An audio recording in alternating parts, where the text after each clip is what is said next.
Jonathan. Alrighty. And we shall go live on Facebook.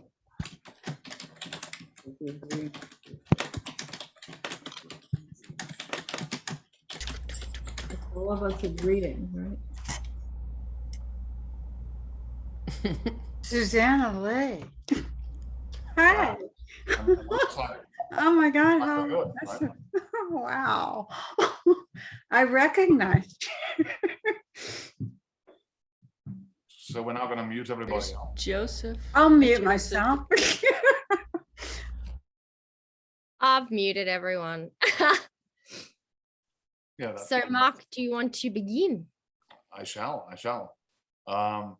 Thank you so much all for joining us here on this fantastic feature on the life and work of Paul Hoover. A special feature which will include Maxine Chernoff, Donald Revell, Wang Ping, Claudia Keelan, Gillian Conoley, Joseph Lease, Elaine Equi, Sharon Mesmer, and Aurelia Cortes Peyron. And to begin, as always, we three co-hosts have a sort of warm up the mic thing. And since Jonathan's not here today, Cassandra will be reading on his behalf. In 1998, Jonathan founded Unlikely Stories, an electronic journal of literature and art. Since then, he's lent editorial and management assistance to a number of literary and artistic ventures such as Mad Hat, the New Orleans Poetry Festival, Rigorous, and Big Bridge. In 2005, he founded Unlikely Books, which publishes 3 to 5 books of poetry a year. He's organized literary performances and performed himself across the United States. I myself have read with him in many states. His own books are Last Chap from Virgin Press, Blood and Seltzer and Painting Rust, Prosthetic Gods, Standards of Sadity, and the free chapbook Backstories, which you can download from Argotist eBooks. Thank you, Mark. And I'd like to say hello, everyone, to my Lit Balm family. I've missed you in the last few weeks, but fortunately, we're back, and I'm going to read Jonathan's ekphrastic poem called Large Pulcinella. This lockdown is the point. My blade is one with my cross guard. The guard is hopelessly twisted. This frustration is more than a symptom. Short but sweet. And now I'd like to introduce you to Cassandra, who just read Jonathan's poem, but is an award-winning scholar of prose poetry and professor of writing and literature in Melbourne, Australia. Her most recent books of prose poetry are Pre-Raphaelite, Leftovers, and Fugitive Letters. She is currently writing a book of prose poetry on the atomic bomb with funding from the Australia Council. Cassandra co-wrote Prose Poetry, An Introduction, and the Anthology of Australian Prose Poetry. She's commissioning editor for Wesley Magazine. Thank you. So this one I actually wrote for Holly Iglesias, a poet and a scholar I really admire, and it's called Chartreuse Chanteuse. I lost my virginity in a chartreuse dress. He misread the label as chanteuse, slipping the zip down my spine. I was la louche on his couch, hair spread out in a Titian halo, his pointy hip bones pressing me deeper into the white linen. My hand was cupped to catch the blood I heard would fall, rosary beads digging into my flesh from between his couch's cushions. I think I held my breath. Afterwards, he picked up the white rose that had fallen from my hair, tucking it between the pages of his coffee table Bible. When I joined the communion line at Mass, I hoped that God couldn't see the imprint of his 10 Hail Marys on my lower back. I would like to introduce the intrepid Mark Vincennes. You've all missed the bio. I've missed the bio, so enjoy it because it's wonderful. Mark Vincennes is an Anglo-Swiss American poet, a fiction writer, translator, editor, publisher, designer, multi-genre artist, and musician. He's published 20 books of poetry, including more recently Einstein Fledermaus, The Little Book of Earthly Delights, A Brief Conversation with Consciousness, 39 Wonders and Other Management Issues, forthcoming from Spite and Dival, and There Might Be a Moon or a Dog, forthcoming from Life Before Man, Gazebo Books in Australia. An album of music, ambience, and verse, Left Hand Clapping, is forthcoming from Tree Torn Records. Vincenz is also a prolific translator and has translated from the German, Romanian, and French. He's published 10 books of translations, most recently, Unexpected Development by award-winning Swiss poet and novelist, yes, Klaus Mertz, with White Pine 2018, and which was a finalist for the 2016 Cliff Becker Book Prize in Translation. His translation of Klaus Mertz's selected poems in Audible Blue is forthcoming from White Pine Press. He's currently working on an amazing novel entitled The Age of Occasions. Vincenz is editor and publisher of Mad Hat Press and publisher of New American Writing. He has lived all over the world, join in from Brazil to China to Iceland to India. He was born, you know, in Matilda Hospital on the Peak in Hong Kong, but he now lives on Firefly Farm in rural Western Massachusetts, overlooking Herman Melville's Greylock Mountain, and where, drumroll, there are more black widows, giant lichen orb weavers, and nursery web spiders than people. It was a great one this week. It was worth the wait. Mark, could you please read? I think that last bit actually could almost be a poem in itself, right? Anyway, this is a poem called Spectral Analysis from a book that I've been working on called The King of Prussia is Drunk on Stars. Spectral Analysis. Down at the port where the ribbons flow on a Friday night, the pubs are crowded at 5. The old skippers congregate, drifting greedily into their odd banter. Who caught the most frightening fish? Who came face to face with the deep in the eye of a giant squid, or barely escaped that battering from an angry blue whale? Imagine what else they go on about. Long time coming, storm cloud on the horizon, beneath the weather, then above it. Here come the mackerel, the herring, the scores of transatlantic cod. Once this place was loaded with sardines in wooden barrels and sailed from here across the world. The fish could be scooped up almost by a hand. They came from as far as Siberia, followed by all the seagulls and 100 years of frostbite. Take this very can, over 100 years old, dented and rusted. The metals seep in, but the oil imported from the Cretan islands is still a thick emulsion, and when you bite in, the salt crystals crackle on your tongue, and the sardines are soft yet firm. Their skins have quietly brazed in history, touched by cosmic background radiation. All's well with you, you say. I would hand you some fragments, some cold evidence, how they were herded onto the boats, searing in pain from cable burns, or those who died with a wire across their eyes, or the cut and scrape of their gills against cold steel, how they came from the other side of the planet to mate and spawn and breed, where the most vital and vibrant river finds its source. And now I'm delighted to move on to our future. And first, I'd like to say a few words about Paul. Paul was born in Harrisburg, Virginia in 1946 and graduated cum laude from Manchester College in Indiana in '68. Immediately after his graduation, he moved to Chicago to serve as a conscientious objector to the Vietnam War at Wellesley Memorial Hospital. That experience became the subject of his novel Saigon, Illinois, from Vintage Contemporaries in '88. The chapter of the novel appeared in the New Yorker, and the novel was published in Italian, also by Carbonio Editores of Milan in 2018. Paul's major achievement, however, has always been in poetry.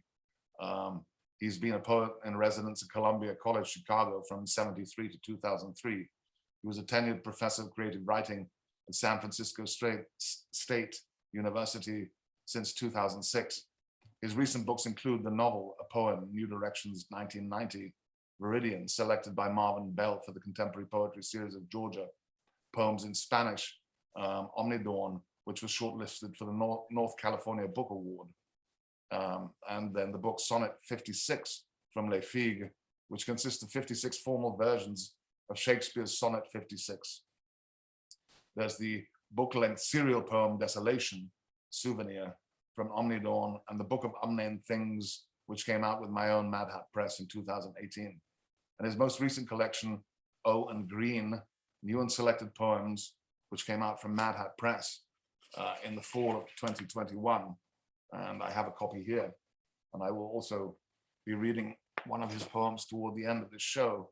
And then, you know, on and on, Paul has done all sorts of things. He had a book out which was called Totem and Shadow, which came out from Talisman House, his first new and selected poems. He's published 3 books in Spanish translation. He's an editor and contributing translator of the New World Written, selected poems of Maria Baranda from Yale University Press, just came out last year. His translation with Maxine Chernoff of selected poems of Friedrich Hölderlin, out from Omnidon in 2008, won the PEN USA Translation Award. And with the Nguyen Do, he edited and translated Black Dog, Black Night, an anthology of contemporary Vietnamese poetry. In 1980, he received an NEA Fellowship in Poetry. He received the Jerome J. Shaystack Award for Poems, published in American Poetry Review in 2002, and the Frederick Bock Award for Poems in Poetry in 2010. His collection of literary essays, Fables of Representation, was published in the Poets on Poets series of University of Michigan Press in 2004. And the 50-page title essay in the New York School Poets was published in its entirety in the 2002 issue of American Poetry Review. So do check that out, it's very interesting. Paul also edits 2 editions of postmodern American poetry, a Norton anthology, 1994 and 2013. And in collaboration with poet and fiction writer Maxine Chernoff, he's been editor of the literary magazines Oink from 71 to 84 and New American Writing 1998 to now, of which I am proud to be affiliated with since the last, I think, 4 years now. And then, of course, who will host our feature today is Maxine Chernoff and Donald Revell. Maxine has published 17 books of poems and 6 works of fiction. She's winner of NEA in 2013 and the 2009 PEN Translation Award. She was professor at SFSU and former editor of New American Writing. In 2016, she was visiting writer at the American Academy in Rome. And Donald Revell is the author of 16 collections of poetry, most recently White Campion and The English Boat, both from Alice James. Donald has published 6 volumes of translations from the French, including Apollinaire's Alcools, Verlaine's Songs Without Words. His critical writings have been collected as Sudden Eden Essays, Essay, A Critical Memoir, The Art of Attention, and Invisible Green Selected Prose. Donald is winner of the PEN USA Translation Award and 2-time winner of the PEN USA Award for Poetry. He's also won the Academy of American Poets Lenore Marshall Prize and is a former fellow of the Ingram, Merrill, and Guggenheim Foundations. Additionally, he has been twice awarded fellowships for the NEA, having previously taught at the universities of Alabama, Denver, Iowa, Missouri, Tennessee, and Utah. Donald is currently professor of English at the University of Nevada in Las Vegas. I'm going to hand over the feature now to Maxine and Donald, who I hope will ask Paul all sorts of uncomfortable questions. Yay. Well, I wasn't going to even ask Paul a single question. I was just going to publicly embarrass him in various ways about knowing him for so long. So Paul and I met when I was 20 and he was 26. So that's 49 years ago. So I've known him for a while. And when you know someone for so long, not only in their personal choices in life and their growing maturity, you also know them as a poet who is growing in various ways. And what I hope to do to begin was to basically introduce a couple early poems that I think very well show how much connection there is in all of Paul's writing throughout his career. And I'll say these things. I'll read the 2 poems. I'm going to throw out a couple quotes. And then, you know, of course, Paul, you can respond. I was kidding about you not being able to talk. It's your event, so you should really be able to talk. Thank you, Maxine. You're welcome. You're welcome. See, I'm a nice person. I'm not harsh or anything. So of this book, of the book that Mark so beautifully published, Marjorie Perloff said of Paul's work, scoured by sound and the scent of distance, Paul Hoover's remarkable poems have always presented us with startling sonic interventions and the scent of distant worlds and new possibilities. His terse, densely packed lines, often arranged in triads, carry on more than any other lyric I've seen the Williams tradition. The more you watch the cat, the more abstract it gets. Hoover is also a visionary, and his recent poems take on a more spiritual cast, turning as they do to the Hebrew prophets and the last things and death. The mole, the old poet observes in the painfully moving to the choir master, sleeps in a hole of his own making, and the hole also lives. Absence is not nothing. Okay, so I read that preface because the first poem that I'm going to read to you from Paul's early collected. This is done by Ed Foster. Talisman House did this small, earlier selected new poems. The first poem I'm going to read is in triads and uses a 4-word line. And I think it shows really what Paul's interests are in life and where he casts his eye. He casts his eye in everything, but he casts his eye very lovingly on the objects of the world and how they reverberate in our emotions. So we used to live in a neighborhood where on Western Avenue and some cross street that I can't recall. Tui. Thank you. There was a home called Misericordia Home for people with disabilities. And part of the way that they subsidized their living was by running a florist. And the florist is called the Orphanage Florist. It's actually called the Angel Guardian Orphanage Florist. And so this is a poem about that place, the Orphanage Florist. At the Angel Guardian Orphanage Florist, I saw flowers blooming in the middle of the winter, 5 degrees below. They choked against the window in order to get more light and wound up frozen to it, the window, not the light.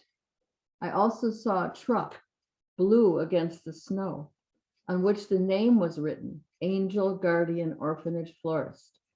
It passes through the streets as something totally real. I'd thrill to see it coming with birds of paradise or orchids for the prom, opening fertile petals, the moist buds thrusting out. Stevens said, death is the mother of beauty. I don't believe that yet. A blue truck on some snow, that is the mother of something. Call it beauty. Then, call it beauty then. The neighborhood contains the Midwest Mambo Club and 2 stores named Hosanna. The School of Metaphysics used to be located over Harry's Bar, but now it's somewhere else, behind an orange door. Some kind of scam, no doubt. I'm mental enough already, beetle brow on fire with momentary truth, grace to stay alive, which takes attention given.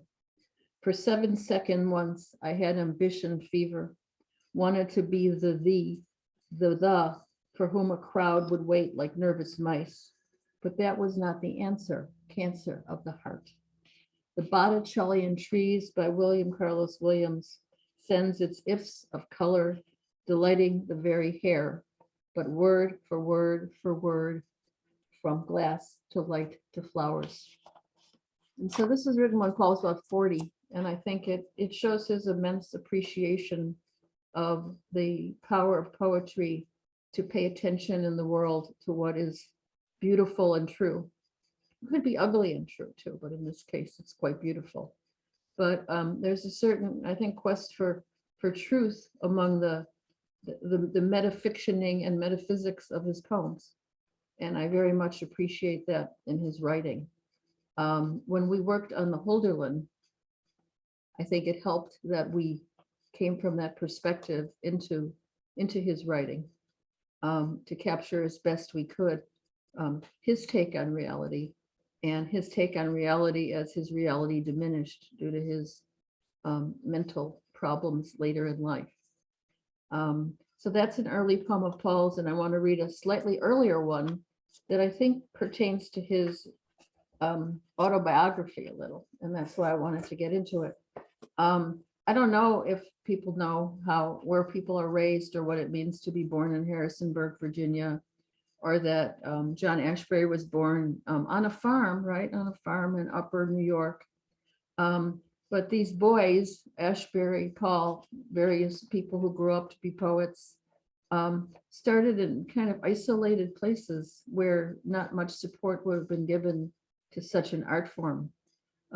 His father was a minister, and they were always really the outsiders in their community because it was a pacifist church, but it was a pacifist church in farm country where the farmers who happened to be part of that church were not necessarily liberal or pacifist. So his father had to be careful really with what they spoke about in that community. And I think Paul caught the notion from them again, that one doesn't, one conceals, you conceal your hand a little for safety. And I think that his poems have a bit of that in it, as well as an overpouring of, yearning and desire. And the poem that I'm going to read next, and one of the two I've chosen, is really about that. It's about yearning and desire and a small town and kind of a myth around it. And the other thing I wanted to mention is there's a wonderful essay recently written in this book, The Encounter, edited by John Thompson, a handbook of poetic practice, where Paul talks with much surprise about an early experience he had of having gone to the dentist in downtown, the little downtown of the town near his rural area, where he got out early and had to do something, and his mother had given him money to see a movie if he got out early. The movie happened to be Wild Strawberries. So imagine running across wild strawberries in rural Ohio in 1956, and going into that movie all by yourself and having never seen an art movie. So that's what shapes Paul Hoover, going into that place and seeing an art movie when he was 10 years old with no context for such a thing. And I think that freshness of discovery is seen in all his work. So I'm going to just read you that poem, and then I'm going to hand on the event to have Paul comment on what I said if he wishes, and then move on to Donald. Okay, so this is called Heart's Ease, and Heart's Ease is the name of a flower, as the poem explains. It's really about a boy growing up in a town where there's lush language, but not lush much else. Heart's Ease. Near the curve, and he wrote this poem when he was 36. Near the curving harbor where pine trees father, there's the sense of a piece of time within the blurred eye of the whole. The sky a painted set where joy is contemplating having the evident end. I'm sorry, where joy is contemplating having no evident end. A bog or swamp is hidden by the oblong lake that stretches from state to state. Pine needle paths on ridges through neat sloughs, imagining a heaven of light and water fleas. Draw the bordering line for which a blame is given. Thus plenitude exists. A thinking is prepared as you pass long rows of trees, both sides of a window, and that is a way of saying, a thinking is prepared for the reader who breaks and enters. Lengthening narrows the series, and I tend to open my mouth at the speed of such a sum, revealing a new heroism where the system says, I am, a scattered Adonis gathered. Fonder each time dreamt I had perjured myself in the Pericomo slippers of rummaging through the snow. Probably half of you don't know what Pericomo is. A shimmering chimera, I had sat by a pattern wall amounting to a midden, while an image crossed the eye prior to the mind. It's interesting, think about it. It rolled the center up, creating calm attention from nothing, like a mother. The hopeless spiritual takes the name of rural, obliquely distancing. Heart's Ease, a flower comforting by its name, that dismayingly quiet child in that now crumbling town. So thanks. Wow. You like Well, that? thank you. Thank you. Well, it's interesting to hear it from another voice, especially yours. It's like you held that secret I think that what both of those poems show, I'll make a joke. I know how to count. 3 times 4s down the page. That was to stabilize the muchness that I feel in language. I think I didn't count. I bring some measure to bear. It's a break against chaos. So stabilizing. I also noticed how packed some of the phrasing is, but it's airy enough to my listening right now. I was mistaken for a language poet. They did an article in the New York Times and they named 3 language poets, and all 3 of us were not language poets. So, and particularly me. But it's because I sometimes can't be understood. That it's packed enough. You need to clear it out a little bit, maybe read it again. So that's my comment. Thank you for reading those poems and for. You want to talk anything about your youth or how you came to poetry? I had no thought of poetry at all until I took a poetry class in college with what was his name? Jim Hollis. James Hollis. He's now a major figure in Jungian studies. He's much followed. I met somebody in Mexico he's wealthy. He's part of the orange juice fortune of Mexico, and spends his time following Jim Hollis around the world to listen to his Jungian lectures. He was your first poetry teacher? Yeah, so I was impressed by what he had to say about poetry, but I still didn't write it for 4 more years. At age 25, I'd come home from my 4 to 12 job at the hospital, and I'd scribble something down. And then they opened a workshop. Paul Carroll opened a workshop at University of Illinois, Chicago. And I applied and I got in. Based on about 10 poems I'd written. And I developed from there, and I was very impressed with Paul Carroll, who helped found the Beats. Very eccentric, lovable man, sometimes irascible and difficult. You could tell he was thinking when he seemed to be pressing his eye out with the palm of his hand.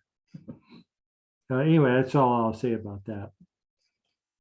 Thank you. Thank you. So I guess next is Donald. That'll be me? Okay. Thanks, guys. I remember the first time I laid eyes on Paul. We had corresponded for some time, and it was an event that was quite instructive and remains instructive because Paul is a poet of unexpected and enduring scope. I think we were in Chicago, and a very small Volkswagen pulled up. And out of this little Volkswagen stepped the tallest man.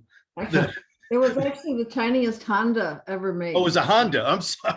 It was the first Honda made in America, and it was about 3 inches by 3 inches. Yeah, it was was right out of Barnum and Bailey.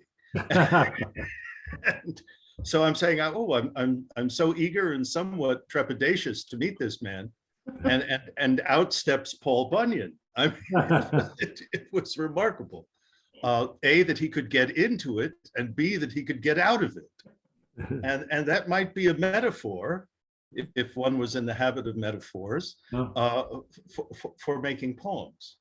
Somehow you manage to get in and somehow you manage to get out. But always, on a much more serious note, I have been struck by the scope. It doesn't seem that one person could write so many excellent books that were so different from one another. That kind of magnitude is so sadly lacking. And also the fact that although he never sort of brings it up Paul is one of the most learned poets among us. And he wears that learning very lightly. And yet it is everywhere evident in his poems.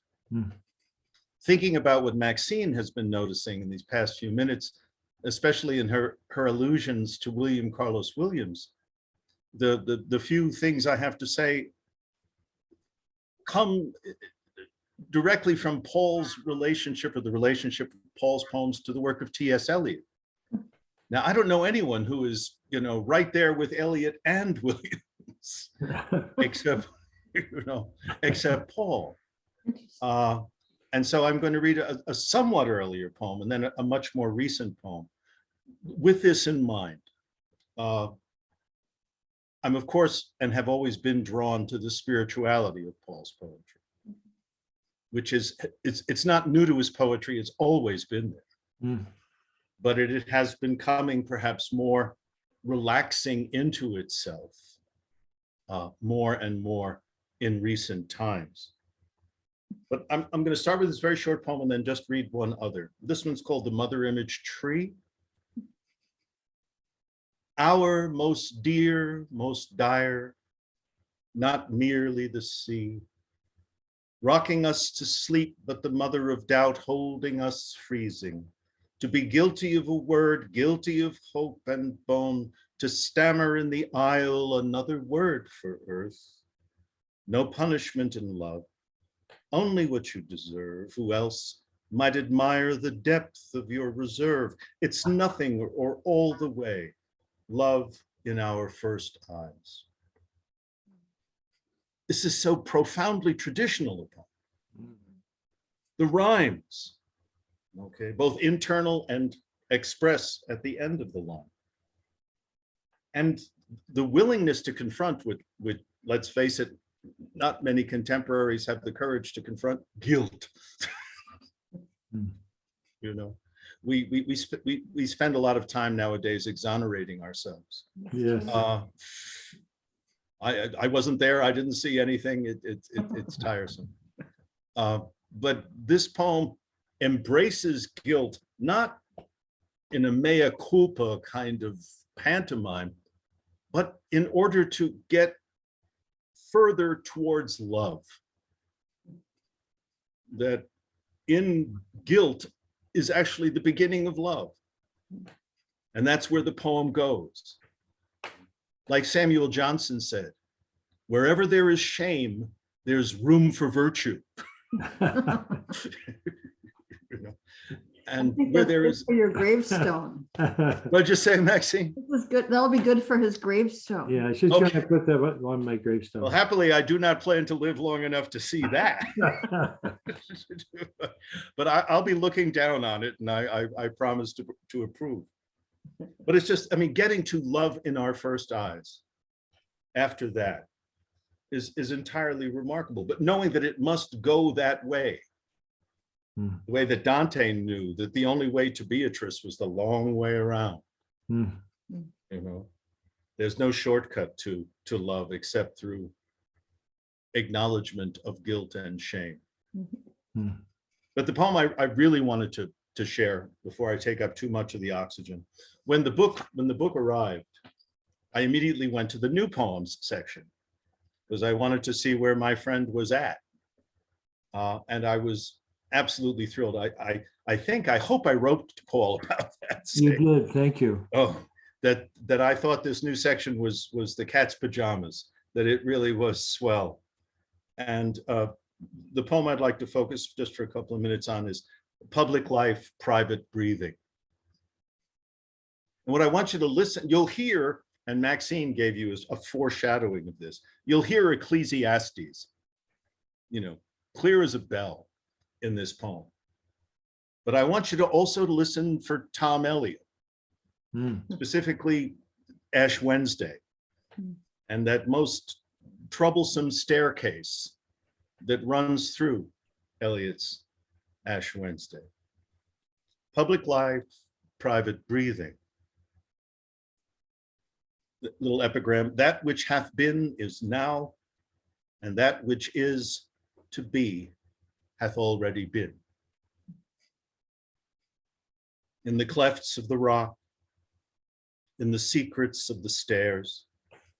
There is a time for business and a time for heaven, a time to walk lightly despite your misgivings, and a time to stamp your feet in the labyrinths of mathematics, a time to ride your bike and a time to take the car, time to die gracefully, alone, holding your own hand, and a time to be born screaming. There is a time for eternity minus one day and 7 lifetimes of undeserved fame, time for the hour and the book of hours, time for the frame and time for the painting.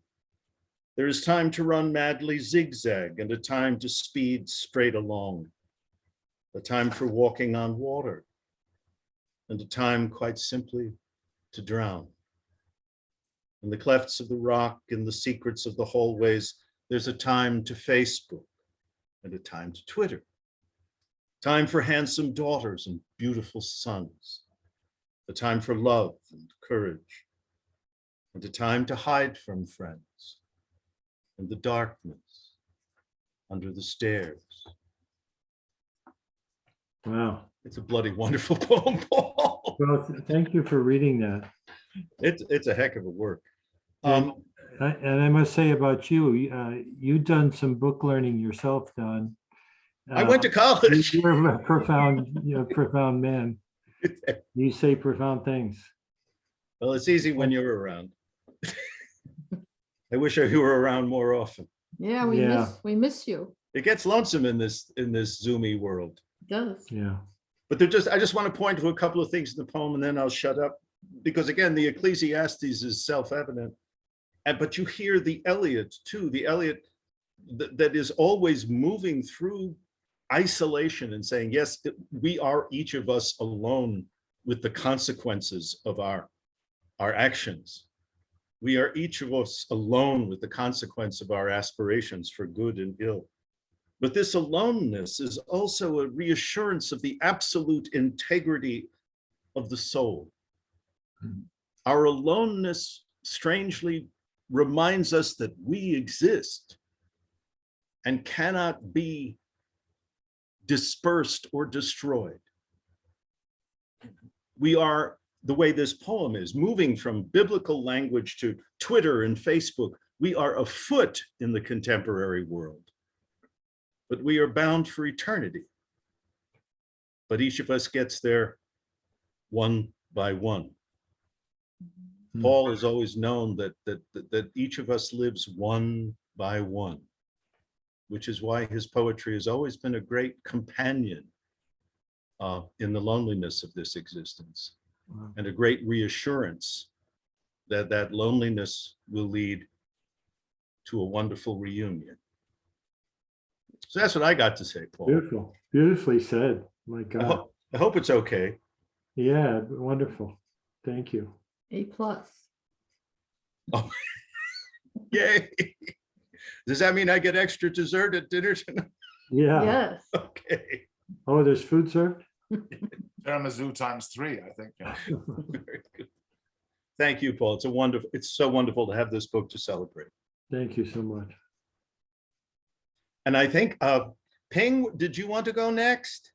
Yes, I think that was right. And we'll do Ping's bio quickly here as well. Wang Ping was born in China and came to the US in 1986.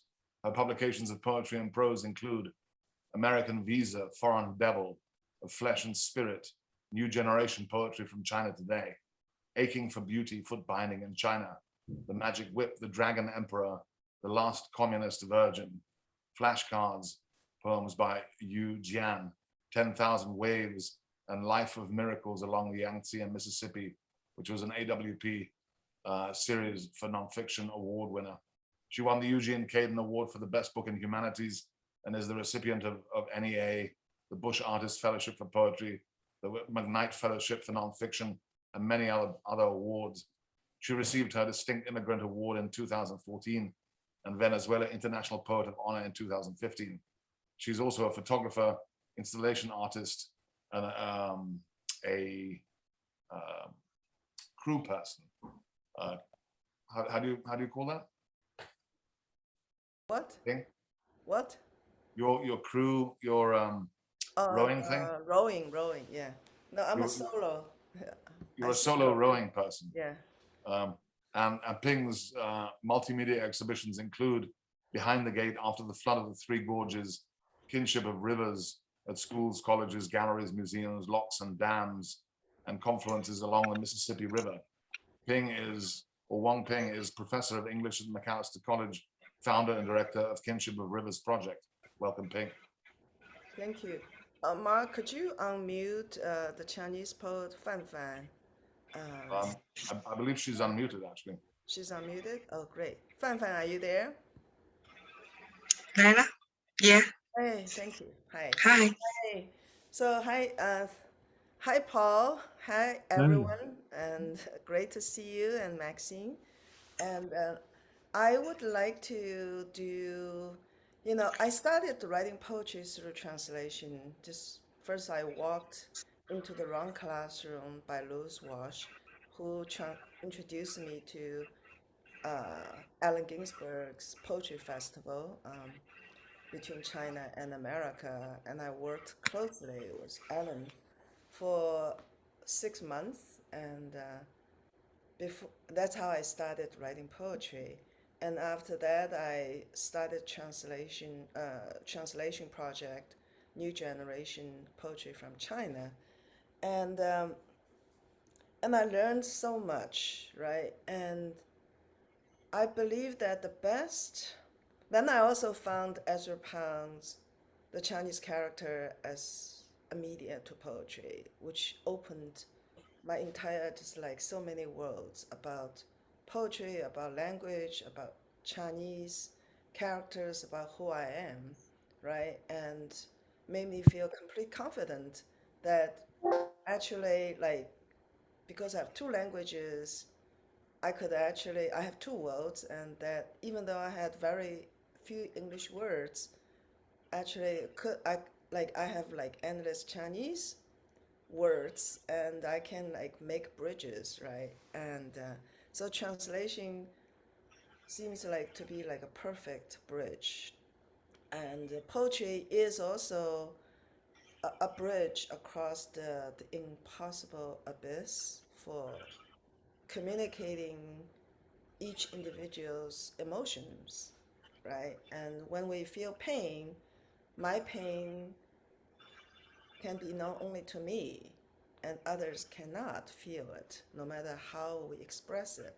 But through poetry, somehow we could somehow build a few bridges, right? As shadows, as wind, as rain, to make the audience feel it. But when we read poetry, like we tend to skip it, right? And just read the surface meanings in poetry. And it's really difficult to get inside the meaning. But through poetry, we don't have, I really have to go into it, and that's how I learned everything through the translation. So when I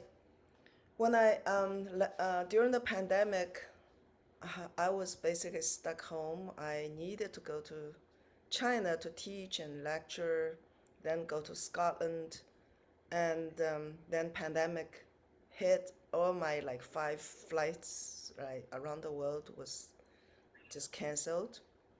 So I basically settled down, started translation, and I also had a chance to teach a translation class and poetry class with a group of very talented Chinese poets and professors online.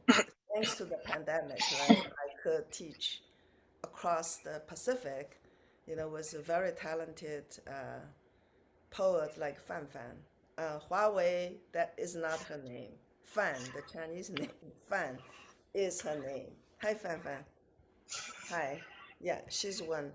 So when I started doing this, I thought, let me just like introduce American poetry through the translation, right? Even though some of them, like English, was very limited, I'd like to throw them into the ocean of poetry.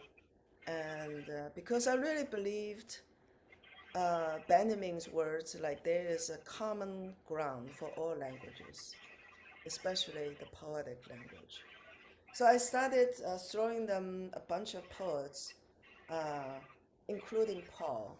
And I asked Paul, as an old friend, I've known Paul for so many years, and who has been so kind to me all these years and very supportive. And so I said, can you send me a bunch of poems? Then he sent me a lot of poems. Actually, a lot of them actually published in this new book. And I sent them to my students. I was hoping they would just each pick one poem to translate, but they loved it so much that they just like gobbled it all up and spit it out at me. And like, I couldn't go through everything. So, but I'm so glad we have this. But they did a wonderful, wonderful time, and they all really loved the poem in Spanish and and many others, but also that man's writing. Hold on. Yeah, that man writing. So I'm going to read this poem in English, and Fan Fan is going to read her translation into Chinese. So we'll have a chance to hear Paul's music. That's one of the things I noticed that I loved Paul. Is his playfulness through music, and of course images, right? And so that man writing.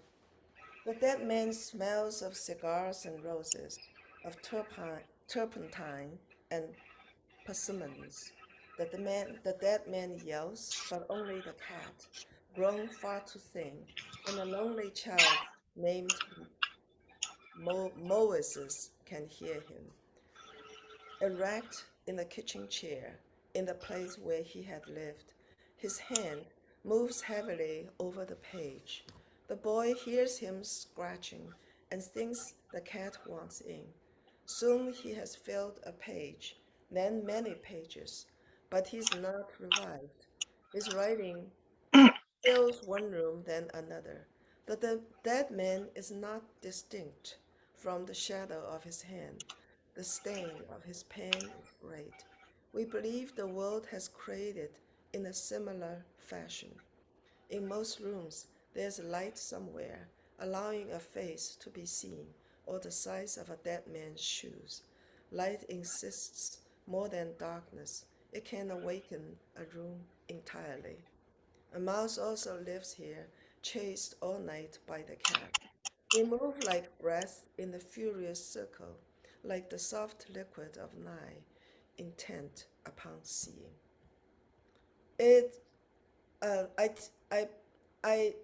When I teach poetry, when I write poetry, I tend to link poetry with quantum theory, the quantum entanglements, and also Schuttingberg's Black Cat, right? And poetry really just shimmers or waves between the like the black cat in the box, right? You know, while it's in the box, it's both live alive or dead. But once it's open, it can have only one solution, dead or alive. And poetry is really like a good poem is like has to be like the Schuttingberg's cat, always in this between the waves, and like the cat like in the state of both alive and dead. And this poem, like Paul's or other poems, keep us on the toes, right? You know, just like between the waves and the line, the you know, just always on the edge, right? And with that tint of playfulness.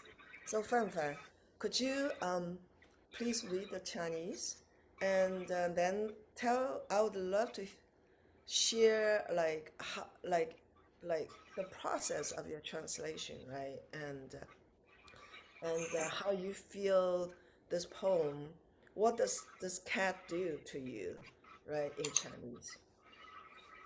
Please go ahead, Fan Fan.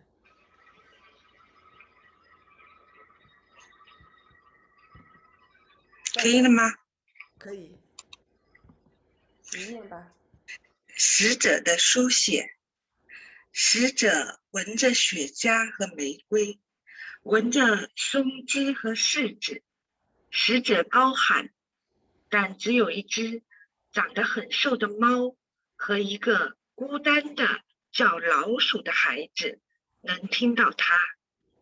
笔直地坐在厨房的椅子上，在他曾经生活过的地方，他的手重重地移动，翻过书页。男孩听到他刮擦的声音，就像猫要进来。很快，他写满了一页，然后还有许多页，但他仍未复活。他的书写填满了一个又一个的房间。这个死者跟他的手的幽灵没有什么不同，他的钢笔留下的印记巨大。我们相信世界也这样被创造，以同样的方式。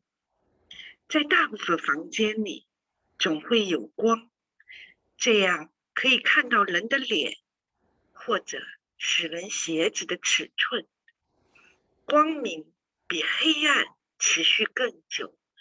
这另一个房间彻底醒来。一只老鼠也在那儿，被一只猫彻夜追逐。它们跑动，像激动循环着的一呼一吸，像眼里柔软的晶体，想要凝视、观看什么。Thank you. It's my pleasure to be here and meet everybody. The poem I'm reading is my work from Professor Wang's translation class last year. And I would like to thank Professor Wang and Paul. I have two insights in general. The first is that translation is really the best method to learn innovative ways of expression, ways that are different from one's native language.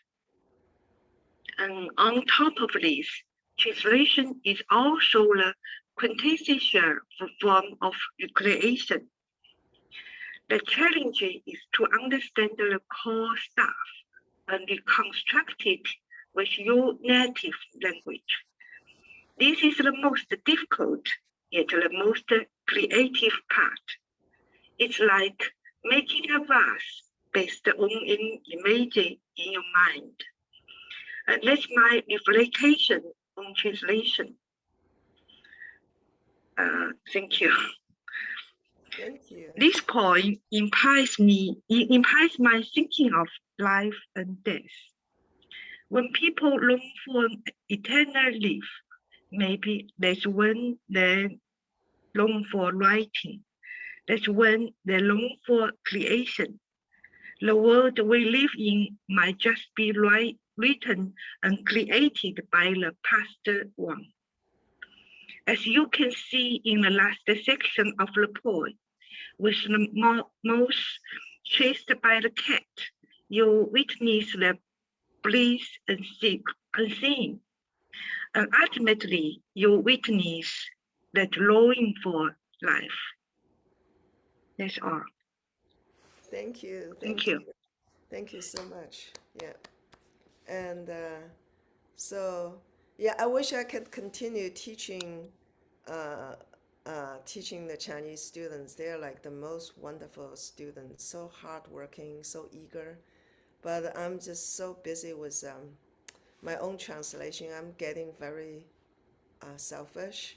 I don't feel ashamed for being selfish. I've been serving other people all my life. And so, yeah, I have a few projects I want to finish, for myself and for the world. And that includes 3 translations of Chinese poetry. One volume is poets from Tibet, Mongolia, and Xinjiang. And the other is the poets along the Yellow River and the Yangtze River. And the other is, I forgot what is it. Actually, I think it's Chinese women poets. And and then including my own poetry. So yeah, so they are keeping me very busy. So thank you. And I'm very happy to have a chance to invite Fan Fan to meet everyone, every great poet. And it's very much like when I just started writing poetry and meeting the great poets through Allen Ginsberg's Poetry Festival. So I hope, Fan Fan, you will treasure this opportunity. Here's all the masters of American poets. And I hope every American poet here will have a chance to visit China, which is indeed a country of poetry. Everyone loves poetry there, and they respect poets. You will feel it once you set your foot on the land. Thank you. Thank you, Paul. Thank you, Mark. Thank you, Wang Ping.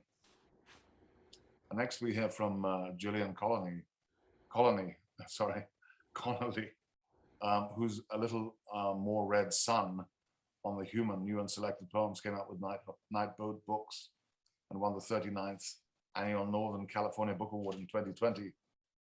Gillian received the 2017 Shelley Memorial Award for Lifetime Achievement from the Poetry Society of America, and was also awarded the Jerome J. Shostak Poetry Prize, a National Endowment for the Arts grant, and a Fund for Poetry Award. Her 10th collection of poetry is forthcoming in spring 2023 with Nightboat. Gillian's translations of 3 books by Henri Machaut, 1,000 Times Broken is with City Lights. Gillian is poet in residence and professor of English at Sonoma State, where she edits Vault, the journal. Hi, can everyone hear me okay? Absolutely. Okay. I've loved hearing everyone talk, and it's, of course, an honor and a real pleasure to help Paul celebrate his new and selected. I'm gonna read 2 poems, and I'm gonna talk about the poems before I read them, and then I'm not going to talk anymore after I read. So that's just to give you a heads up. I don't think I have an attention span or a memory anymore, and so I typed out my comments, but I've come up with some ideas just listening to other people talk about Paul's work, that stuff that made me think of other things that I hadn't thought of before. One of the things I thought of the most while reading O and Green new and selected poems was the presence of the word book, how frequently it's in the work, and how frequently it's in the titles of a lot of the poems. And just to look backwards for a second, I do want to make mention of that comma that's after O and Green new and selected poems. That's really fun to take to put one's attention toward. That it's not a declaration of oh, that kind of but oh, and then the duration of that comma. And it's an example of the way Paul complicates everything so subtly and with a lot of delicacy. But let's get back to the word book. The presence of the word made me think of Mallarmé's great statement that everything in the world exists to end out in a book. And I also thought of the complex simplicity in Paul's work and the simple complexity. and the generosity of the warm hand that he reaches across to us, his readers, no matter how deeply philosophical and far-reaching his so brilliantly structured poems become. In particular, regarding the word book, I was reminded that Paul is the son of a preacher man. And so no wonder that book recurs often in his worldview. Book of Job, Book of Ruth. The etymology for Bible comes from the ancient Greek and means book. And Paul makes many books. His poems often have titles, as I said, using the word book, perhaps to remind us there is always more than one book, one pathway to the spiritual. Particularly in his new work, one notices an increased sense of spirituality, which has always been present in his work. And it, from the beginning to now, it's never doctrinaire. There's not really even a sense of a lapsed Christianity. There's more of a sense for me of a kind of hauntedness in the Christianity. But a strong sense of spiritualism nonetheless. So I'll read first the Book of Unnamed Things, and then I'll read the Windows, Speech Lit Islands. So, okay, the Book of Unnamed Things. The house where he was born fills with dust and birdsong. Its rafters crash in memory. She begs of the book of measure a seam of restlessness and also desperation. No title yet for the book of names. What to do with unnamed things and the shadows they are cut from? A sun for the book of origins, moon for the book of sources. He took the road of snow to the house of exhaustion, where the book of ice was written in the language of rain. She sang in rain the ending of a life too weary to speak. The book of the sea was written in the book of all that is. He sang things into being, recited the book of life to a melon patch and dog days. She was born and crawled sideways toward a light she remembered. She stands in the book of standing, writes a page in the book of night, sleeps one day in the everlasting. He leans in the book of leaning. Time, he knows, is on his side, the vagrant house, wandering far, hand of fire on the throat of fire, the book of sand, its pages turning. She unwrites what's before her, keeps close what's gone away. She asks the ceiling to oversee what's spoken and what's silent, a reason for the book of ending and just cause for beginning. Okay.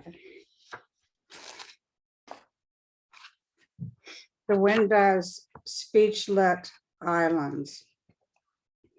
As if, excuse me, as if for the first time you recognize the grass, its greenness uncanny and trying to be green, as if for the first time you open a letter that had fallen through the door, its message unique to you.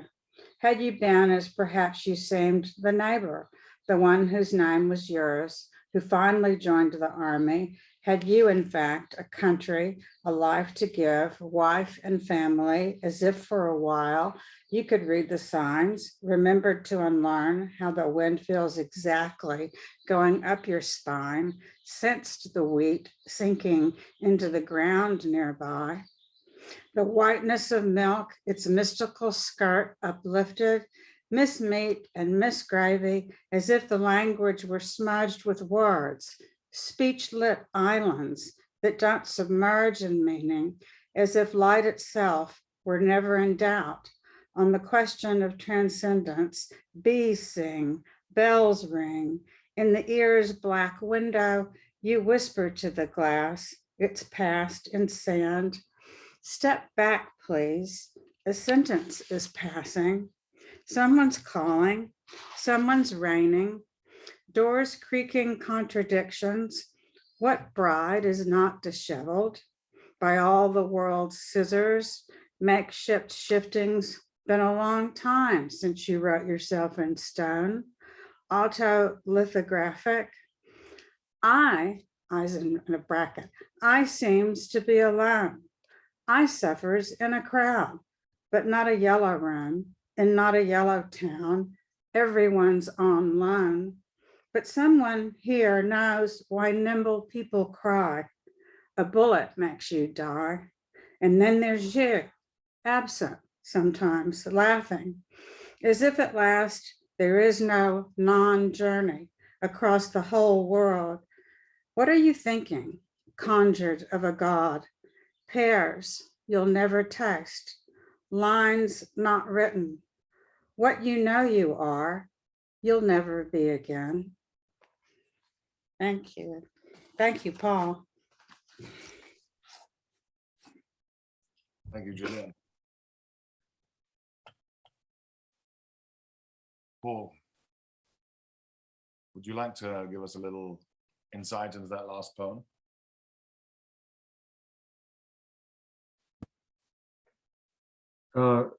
Thank you so much, Gillian and Ping. And I'm the other woman, the student. and Fan. I'm bowled over. I love to. It's like I didn't know I remembered my work. I remembered writing that. I sometimes give a reading and I read from it, but it's different to hear it from another mind coming out to me. I'm very grateful for what you've said. I notice how many times there's a mention of a lonely boy. Who's that? I hadn't really thought of that before. I think it has to do with living in the country and being the pastor's child. You don't go too close to the pastor's child. You know, he may be too ethereal. I didn't actually feel lonely. I had plenty to do.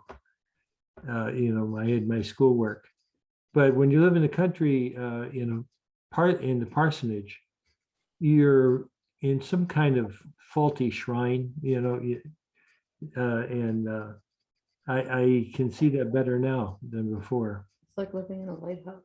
Yeah, Maxine said it's like living in a lighthouse. So, yeah, but you know, it scared me a little bit, Mark, when you said it's going to be the life and works of Paul Hoover.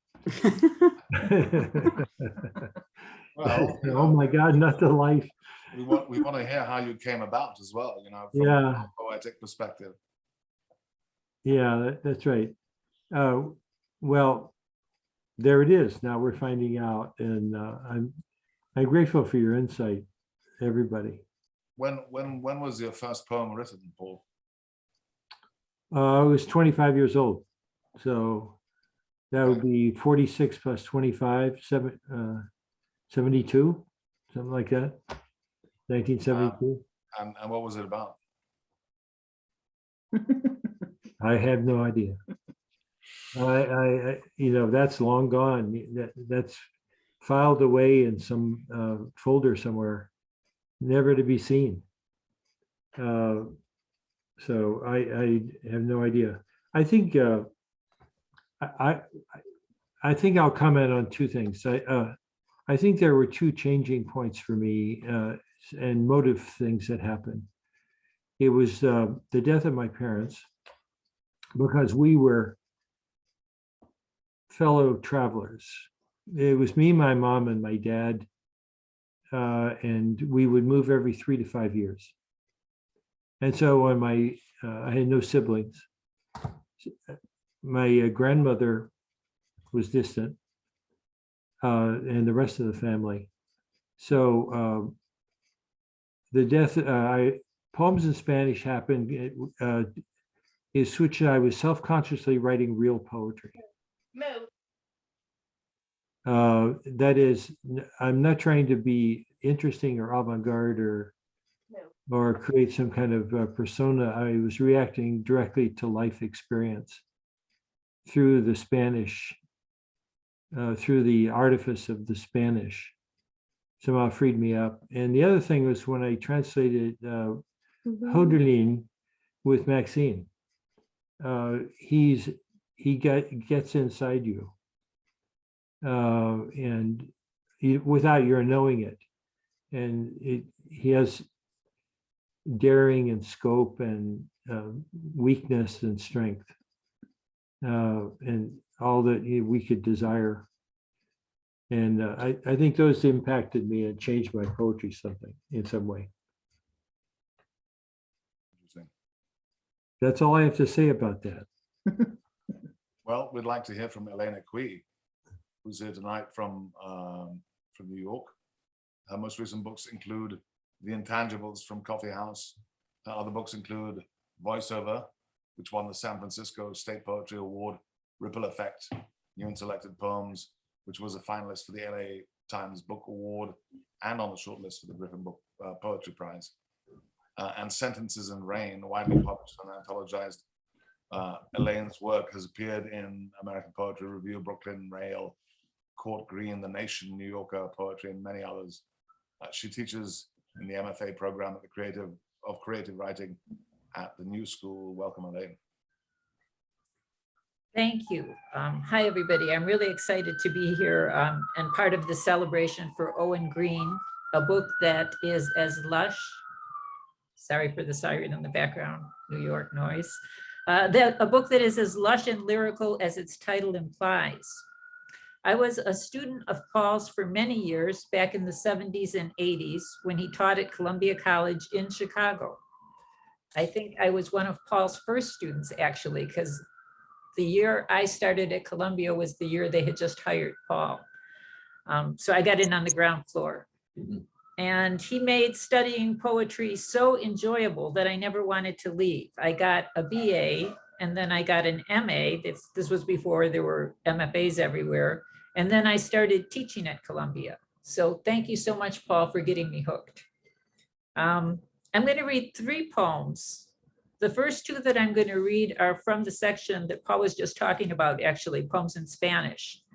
And I know Paul has done many traditional translation. People mentioned the Holderlin with Maxine and Maria Baranda and St. John of the Cross, but Poems in Spanish to me felt like, maybe I misread it, but it felt like a much more unconventional translation type project that did, to my way of reading it, have a kind of sense of assuming a persona, a Pessoa-like kind of reimagining. I thought it was Paul writing in English, but in English heavily seasoned and saturated with the tones, cadence, and inflections of a whole pantheon of Hispanic poets from Lorca to Vallejo to Neruda and more. And I know Paul really appreciated this work so much because when I studied with him, he was always turning me on to it. He would show me like the cover of Vallejo and say, you have to check this out. Or I'm going to read, one of the poems I'm going to read is Don't Kill Yourself. And he first read me that poem. So the first poem that I'm going to read, oh, wait. Also, I just wanted to say that I find the whole concept of poems in Spanish very, very appealing. One of the great pleasures of learning or thinking in another language is to discover new things in it that you couldn't previously express or didn't have words for. I always feel I will have a different life in another language, and that's what makes me want to learn it. So the first poem I'm going to read from Poems in Spanish is The World as Found. And it begins with an epigraph from Sun Ra. All these things the Creator told me in Alabama. Mariposa, what a clean word is that? It can fly around all day and never get mud on its wings. It makes a clean sound as it passes right through me. Almost nothing really. Mud sprawls on the ground, completely helpless. Who can ever respect it? Mariposa, butterfly, so pretty and maybe crazy, like Blanche Dubois as a girl. Even Schmetterling has a cadence true to its ideal. Words in my mouth are preparing for summer, giving birth to themselves again. It isn't rocket science. Everyone knows their names, barranco and embankment, noises and ruidos. Get down on your knees and pray. A beautiful woman is passing. And if you insist, a man. Words of skin and bone. Where's my refuge and my trap? Where do they go when I think them? All day the words are at me, coming and going and meaning. And in the evening also, it's the traffic of the world. But at night, if it happens that I sink into her body, there is no word, not even silk, to tell you what I'm thinking. Sound spills from my mouth, shapeless, all around us. And then I want to read this poem, Don't Kill Yourself, because like I said, I first heard this poem at Paul and Maxine's apartment in Rogers Park. It's by the Brazilian poet Carlos Drummond de Andrade, and Paul's is a rewriting of it, a cover version, but really excellent. Don't kill yourself. Don't kill yourself, Paul. The world is angry, but only for a moment, and then it loves you again. Even its perfect indifference is love and no love in equal doses. Don't contemplate some ending strapped to the hood of a car. Don't swallow too many donuts. Stop weeping like an ostrich and stalking the boundary fences. Stop batting your eyelashes. Everyone knows you lost a big one. Forget about it, my boy. Everyone loses the big one. Who do you think you are? Your life could be a painting, the triumph of inertia. The shadows flow in the wrong direction, but the sun is in the sky. Don't kill yourself with the shovel we'll have to bury you with. Don't even look at that gun. Your babies are still growing. Don't disappoint them with the last cliche of your life. Go play in the sea with your clothes on, or with no clothes if you wish. There are plenty of secrets left to share with perfect strangers. So live bravely and die exhausted, both hands in the till. It's true we remember little of what you said or did, but this will improve with time. Old wine is the best. The needle will find its thread. And the last poem I'm going to read is from the Book of Unnamed Things. Yes? Looking. Yes, it's from the Book of Unnamed Things. The last poem I'm going to read is called Why is Quiet Kept? They are crying out in restaurants, so delighted to be speaking, they appear to be insane. But we are the silent types who hold speech within, like the rustle of gold foil. We eat our words and swallow hard. There's nothing much to say. The knot's in its nest, breathing. A hand thinks it's a bird. The world nows, it doesn't know. The world wows, then it snows. A word arrives, silent and upright. It stands in profile against a white wall. It's here for safekeeping only. Keep quiet, mice. A cat's patrolling the area with drones and more drones. The keys we carry unlock us every day and lock us up again. Hushed is the ward. Now conjugate please to vered and to werled. One of us has just conceived the sum for infinity, plus one, plus one. In the cosmological phone booth, there's always one more. The fishing report's too thick to read, but its cadence is that of a god. Waves and ships are passing. We can barely discern the semaphores flashing through the fog. And here are the ones who walk the walk and talk the talk, blackening the day with news, with news. Awesome poems. Thank you so much, Paul, and thank you, everybody.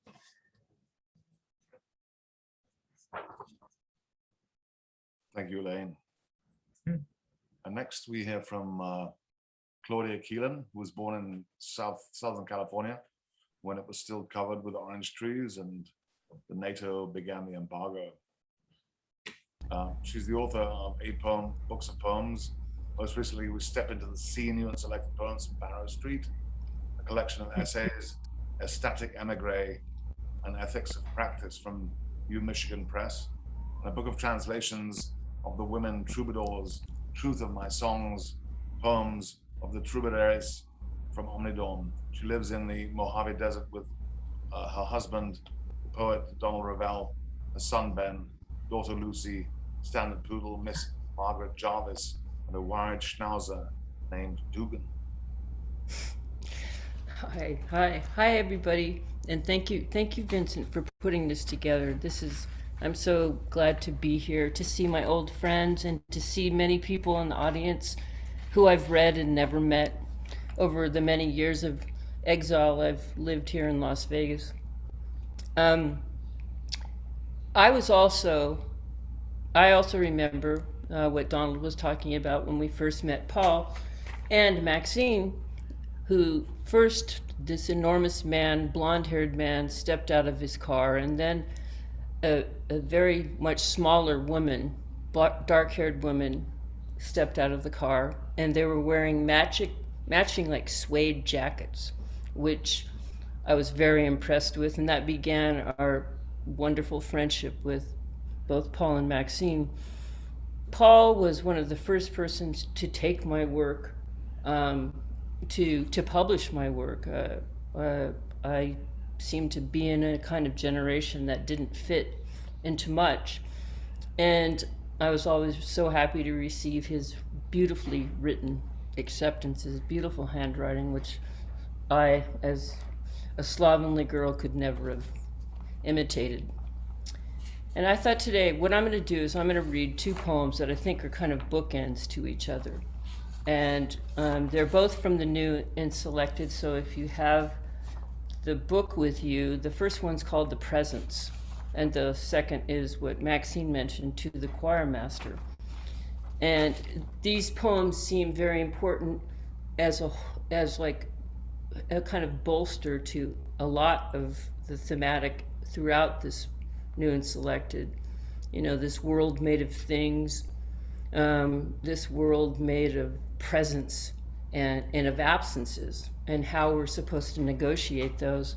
And I think these two poems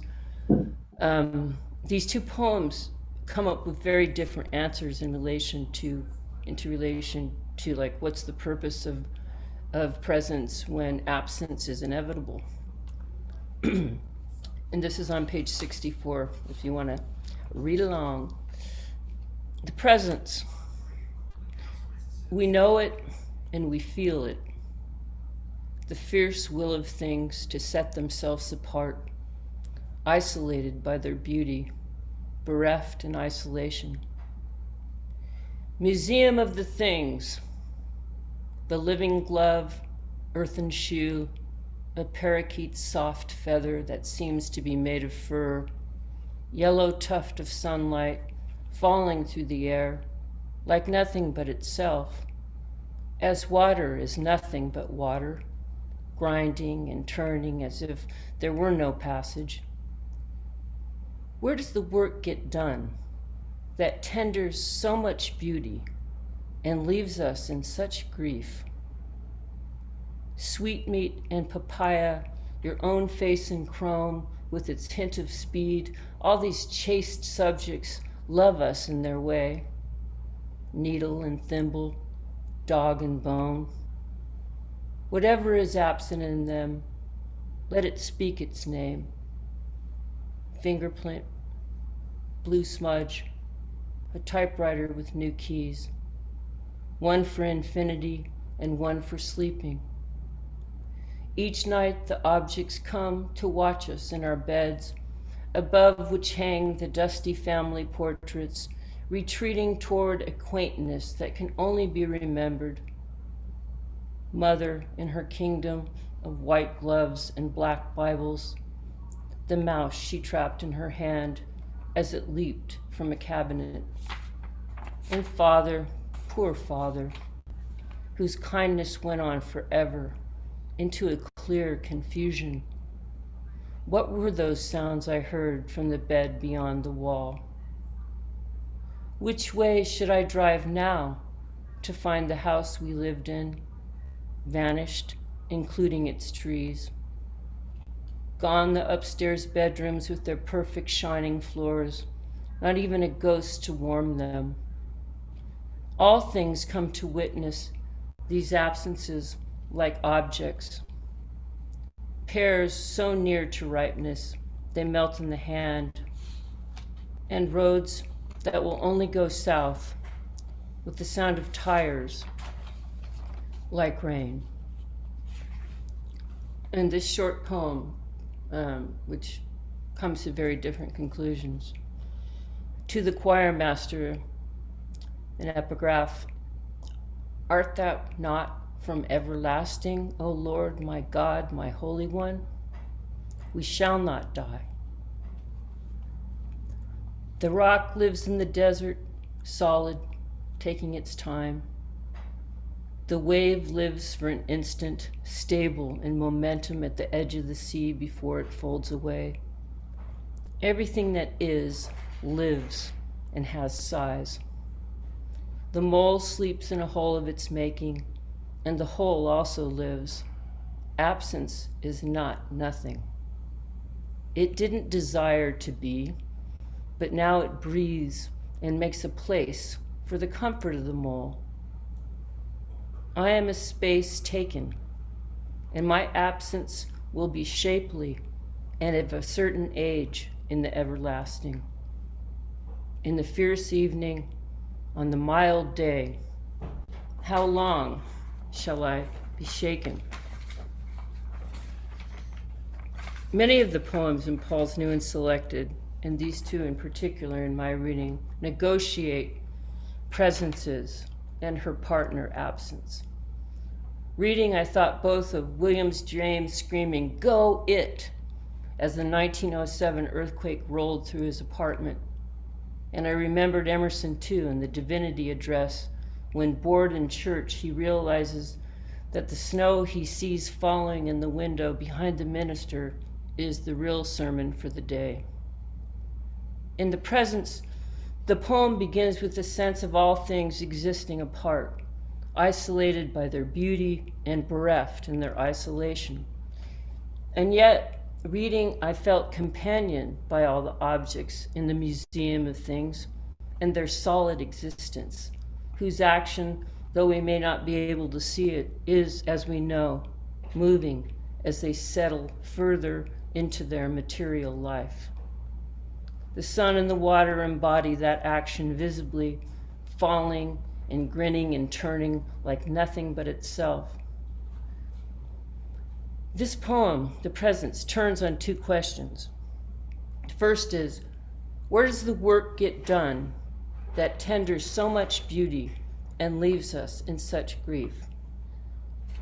And I had to answer, in ourselves, or in myself, in the part I see and recognize, and the other part that's called, well, soul or spirit, that though unseen is felt, a presence which William Blake called the poetic genius, that he claimed was living in all things. As the objects are understood by the poet through their presence and their will to set themselves apart, so the human presence in this poem negotiates in the present the real locale of the past, which is gone, but in memory now. The second question asks, which way should I drive now to find the house we lived in, vanished, including its trees? Well, that way is a via negativa, which proceeds by absence, and is the way followed in the poem The Presence. Yet that way is likewise a via affirmativa, a loud shout of yes, and kin to James' 1970 Go It, and it's in full display in the glorious To the Choir Master. Turning within the same dynamic of presence and absence, To the Choir Master sees the beautiful circuitry of things and how their shapes indicate an ongoing and everlasting ontology. The rock lives in the desert, the wave at the end of the sea, and we come to this remarkably sound perception ray. Everything that is lives and has size. As in the presence, this poem turns from the presence of natural elements, e.g. a mole who sleeps in the whole of its making, where incidentally the whole also lives, to the human. Here, a full-blown lyric I, whose life, a space taken, affirms its eventual absence, which will be shapely of a certain age in the everlasting. In the poem, Paul shapes the nature of his own eventual absence, showing me, as all poems I love do, that there is no such thing as nothing. Thanks for writing these poems, Paul. Thanks for asking me to talk. And next we hear from Joseph Lease, whose books of poetry include The Body Ghost from Coffee House, Testify, and Broken World. Joseph's poems, Broken World and Send My Roots, were anthologized in postmodern American poetry and autumn anthology. Joseph's poem, The Broken World, was anthologized in the Best American Poetry. His poem, Free Again, was published in the New York Times. Of the Body Ghost, David Shapiro wrote, Joseph is the future of poetry. Joseph is a professor of writing and literature at California College of Arts, and we're happy to hear his take on Paul's work. Thank you. Thanks to everybody for being here today. I've been cutting a little bit from my prepared remarks, so hopefully it won't be too long. So happy to be here and celebrating with all of these remarkable friends and future friends this great book, this great new and selected poems of Paul Hoover. So I'm going to read 3 of the poems from Desolation Souvenir, and I will just kind of talk and then read, and then talk a little more, and then read a little more.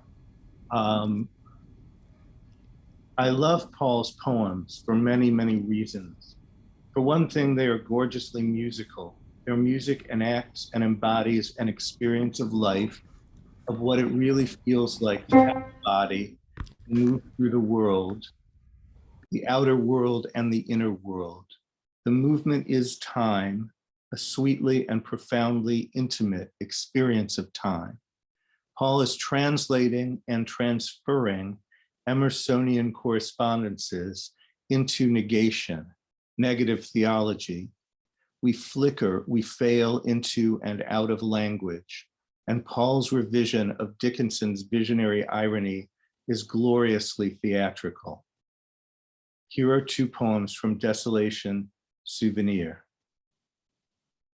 One leaf on every tree. If this can happen, everything will. We'll miss the gods we were, shadows cut from sun.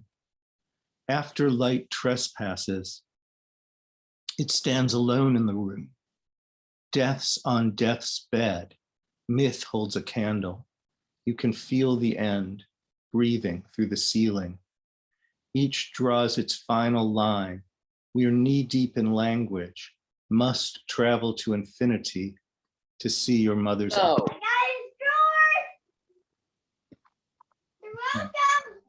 One day I'm gonna have something in my butt and it'll. Okay, I don't know what I did to deserve that. Uh, okay, could everyone hear me before the spirit spoke? Okay, Yes, we could. Yes, we could. all right, good. I'm glad to know that at least. All right, and the next poem of Paul's that I want to read, I'm going to have to pick up my game here, clearly. The next poem of Paul's I want to read is "The Present Opens Empty." You can't play dead for long. It makes people nervous, and death is so private. It misses the point entirely. Our amusements need us on stage and at the wedding. There's a way out of your senses, underground to the east, where the emperor's army was buried. Don't crouch in your grave. Lie as flat as you can, so it will know you're there. Genie, genius, spirit, mechanic means have struck, a blow you won't survive. Rival hours are passing. No bees in the hive, no hive. Sound returns to its bell. Paul's music is dialectical, both romantic and analytic. Romantic means philosophical. The images move between representation and abstraction. Graceful syntax holds the image's disjunctive power in tension. The phrases ask us to take them literally.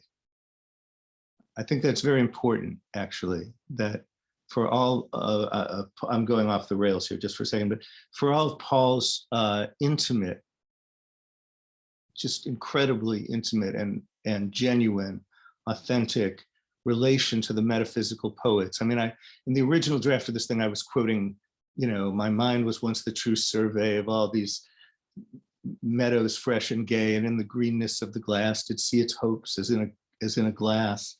And I talked about, I was talking about how Paul's poems really do have world enough and time, and to how rare that is. Paul is a kind of metaphysical poet, but for all that, his poetry asks us to take the images literally.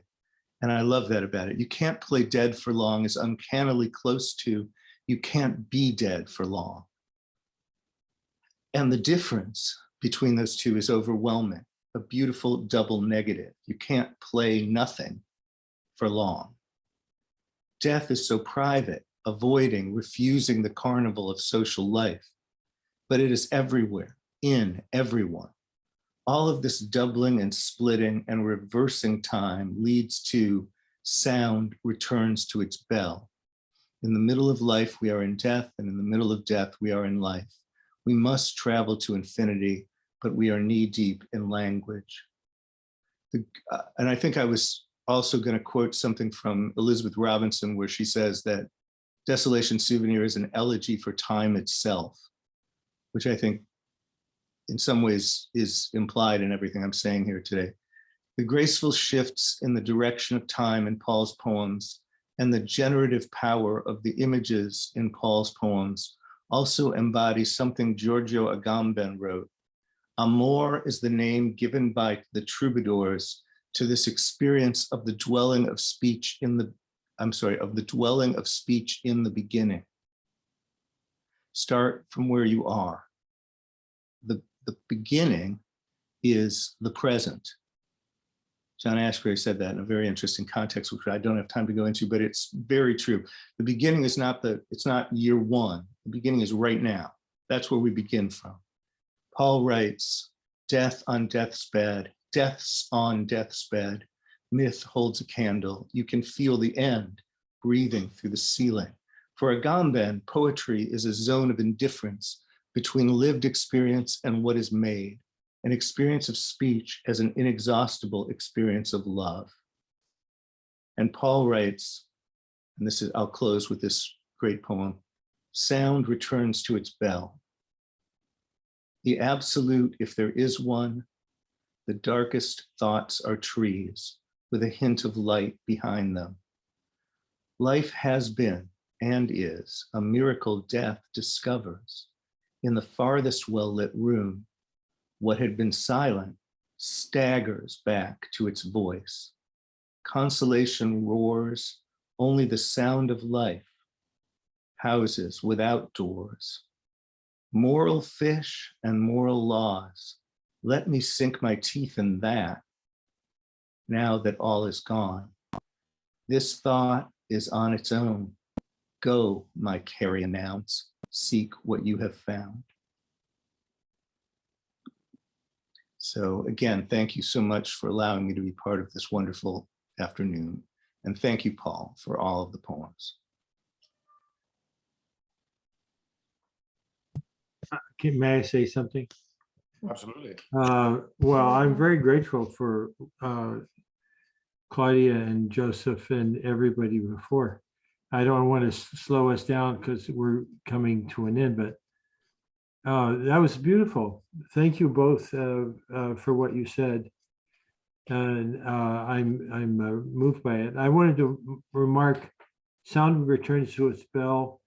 That's exactly, those two poems together, the last two, are the exact center of the proceedings of the 50 poems. Because the title of the first poem is a line in the last poem, and the title of the last poem is a line in the first poem, and those waves meet each other exactly at the place you marked. I thought of it as a kind of Doppler effect, you know, like where the car passes and the pitch changes. And that was the structure behind that kind of knits the whole thing together. I knew that, of course, and I love the structure of the book as a whole, but I felt like because I didn't have time to deal with much of the book, I should just focus on inside. Well, and I'm sorry, I'm not trying to instruct you. I know you know that. I just want everybody else to know it. You always have my permission to instruct me anytime. And next we hear from Sharon Mesmer, who is a poet, fiction writer, essayist, and teacher. Her most recent poetry collection, Greetings, My Girly Leisure Place, from Blue Books, was voted best of 2015 by Entropy magazine. Other collections are Annoying Diabetic Bitch, The Virgin Formica, Half Angel, Half Lunch, and Vertigo Seeks Affinities, a chapbook from Belladonna. 4 of her poems appear in Post-American Poetry, a Norton anthology. She has also published 3 fiction collections, The Empty Quarter and In Ordinary Time from Hanging Loose, and Ma Vie à Yongo from Hatchet in French translation, and 2 New York Foundation for the Arts Fellowships. Her essays, reviews, and interviews have appeared in the New York Times, New York Magazine, The Cut, Paris Review, American Poetry Review, and the Brooklyn Rail, among many others. She teaches in the undergraduate and graduate programs of New York University and the New School. Well, welcome, Sharon. Hi, everybody. I'm just so honored to be able to be here and talk about Paul and his work. I met Paul and Maxine when I was 17 years old. Their daughter, Corinne, was almost my flower girl at my wedding, had I not called it off. And I still owe her a dress. My very first college class was Paul's class, Pound, Elliott, and Williams, in 1978 at Columbia. And I grew up and I was living on the south side of Chicago in a neighborhood called Back of the Yards, because it's behind the stockyards. It was a very working class neighborhood, second generation immigrants, and, you know, college and first generation immigrants. College was a real shock and a total delight for me. And I can say this without hyperbole, that because of Paul and his amazing classes and his amazing mentorship, I was able to become a poet and live the kind of life that I wanted to. I wanted to live as a poet. I wanted to teach. I wanted to write. And I can honestly say that Paul was the first person who told me that a thing like that would be possible for me. And I don't even know if I have, adequately thanked him for that. So thank you, Paul. Wow. And Maxine too. So I know things are winding down, so I'm going to cut my comments a little bit short like Joseph did. I'm going to read 2 poems, and then my comments are going to come on the poems are going to come in the form of a poem. Short poem, don't worry. The first poem of Paul's that I'm going to read is called The Book of Nothing. Nothing isn't empty. It fills a room so completely it spills into the street. Everything comes from nothing. Something, poor something, stands vacant at the door. A rose opens and opens until its petals fall. Then it seems vacant, like a room with one chair. Beauty is always fading. We know an object best when it starts to disappear. Words are here, but nothing, meaningful sounds passing, then nothing but pleasure. Light and space are something passing through the trees. I'm hearing a weird echo of myself, and I hate to even hear myself twice. So maybe somebody needs to mute so I don't have to listen to myself twice. Light and space are something passing through the trees. A cry is heard in the distance. It is something briefly, and then present absence.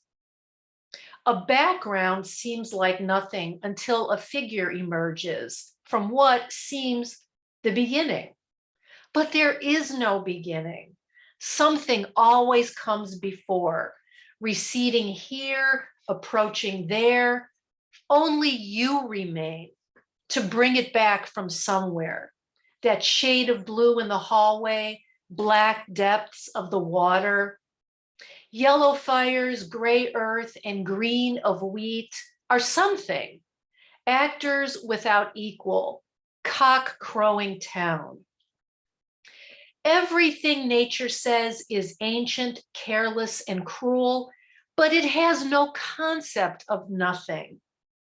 Leaning against a sunlit wall, it projects casually something. A mirror out of doors catches the eye because our eyes are in it, because it seems to eye us as part of its nature. The overlord language resides there too, a strain, nerve knot with its incessant naming. It comes into being, breathes, then fades away again. What was that? We ask. Did you hear something? It was nothing, says the cook. A ghost, insists the chaplain. It was dinner, says the hen. So philosophical lately, and always about one thing. And then the second poem I'm going to read by Paul is called Refiner's Fire. And it has an epigram. You will go forth leaping like calves from the stall. What can I tell you? In the man I am and the God I will never be, something calls day after day that looks like a flower at the volcano's cliff edge, but sounds like if and ever. And it says out of my mouth, I am the prolific and the devourer. I have more fears and pains than wheat has grains in the field. I am the head start and the dead end. Come with your vestige of voles, your working group of wombats, ecstasies of egrets and attitudes of ants, for I am the refiner's fire. My fathering is the first thing and mothering is my last. I see what you are up to and all the vacations you plan. Let the field mouse stand at the station with 2 packed bags. I am both what made him and the train that arrives like a cat. I am the one who eats the sandwich you were too exhausted to finish. I trim your hedgerows at night, flush your forgotten toilets, mail your lost letters when they turn up under the rug. I pity the soothsayers, false witnesses, and accountants of pleasure and pain. Where in misery are they? In the dawn of the heart, only true men arise, but I am the rock, as of love abiding. I will hold you in your speeding and rush with you through sleep. I am your tall boots and your bent frame, your swampland and your hard ground. At the uplifting of the encampment, I quietly put out the fires, and I am the fire restored, leaping through the wood. If on a Mars trip, loneliness invades and madness wears your name, I will give you a big hug, surrounding you with the children you remember as your own. And you will work in peace at the bench of the Lord, a shoemaker, a tailor who can close every breach with his hands. For you alone, I soften the winds of heaven. There you will keep a book of remembrance and another of forgiveness. And there will be no book in which your name is rain. They will say of you then, this man has a fat life. His bowls of wine are top flight. So those were great poems. I just love reading those poems. So my comment about your poems, Paul, comes in the form of sonnet about 2 of Paul Hoover's poems in the cadence of those 2 poems. Those 2 poems of Paul's are really something. The way they champion beauty and absence, a dichotomy until his expansive scrutiny is applied. Also a dichotomy, perhaps an oxymoron, definitely a paradox. And so we're back to the poems. Is beauty really always fading, already something else? And is the memory of beauty what's truly beautiful? I realize I'm being very 19th century and or nervous breakdown in asking this. In Paul's poems, room is made for the overlord, language, the cipher by which these meanings are made meaningful and beautiful. Our poor human language, all paucity and quaintness, gets its apotheosis in poems like these, and absence gets to speak its unspeakable names. Beauty, grief, sweetmeat, tires, wine, rain. Thank you. Tires, wine, and rain. And next we hear from Aurelia Cortes Peyron, who was born in Mexico City. Where she currently lives. She studied a BA at Hispanic Language and Literature at the Universidad Nacional Autonomía de Mexico. She studied the MFA at Creative Writing at SFSU. She has been recipient of many creative writing fellowships and for young poets in Mexico. She's a poet and editor and teaches Spanish as a second language. Her poetry books include Alguien Vivo Aquí, Someone Lived Here from Aeronautica Press, and Xicotepec from Años Roble. Welcome, Aurelia. Hi everyone. I hope you hear me because my internet is not so good today, so I'm sorry in advance. It's so good to see you all, Paul and Maxine. I'm just so happy to be here and so honored also that I can be among you reading and sharing Paul's poems. So I chose a couple of them. It was very hard to choose, and then we all wanted to read the same poem at some point. So anyways, I chose them because I found that there were very representative of something that I find that's like a motive throughout Paul's poems, and that is this fascination for beginnings. So, and even more, I think, in a more theological sense, metaphysical, as I think Joseph said, this puzzle that is the transition between still and moving, animate and inanimate, and well, life and death, of course. So I share that fascination, I think, in my own writing and as a curious person.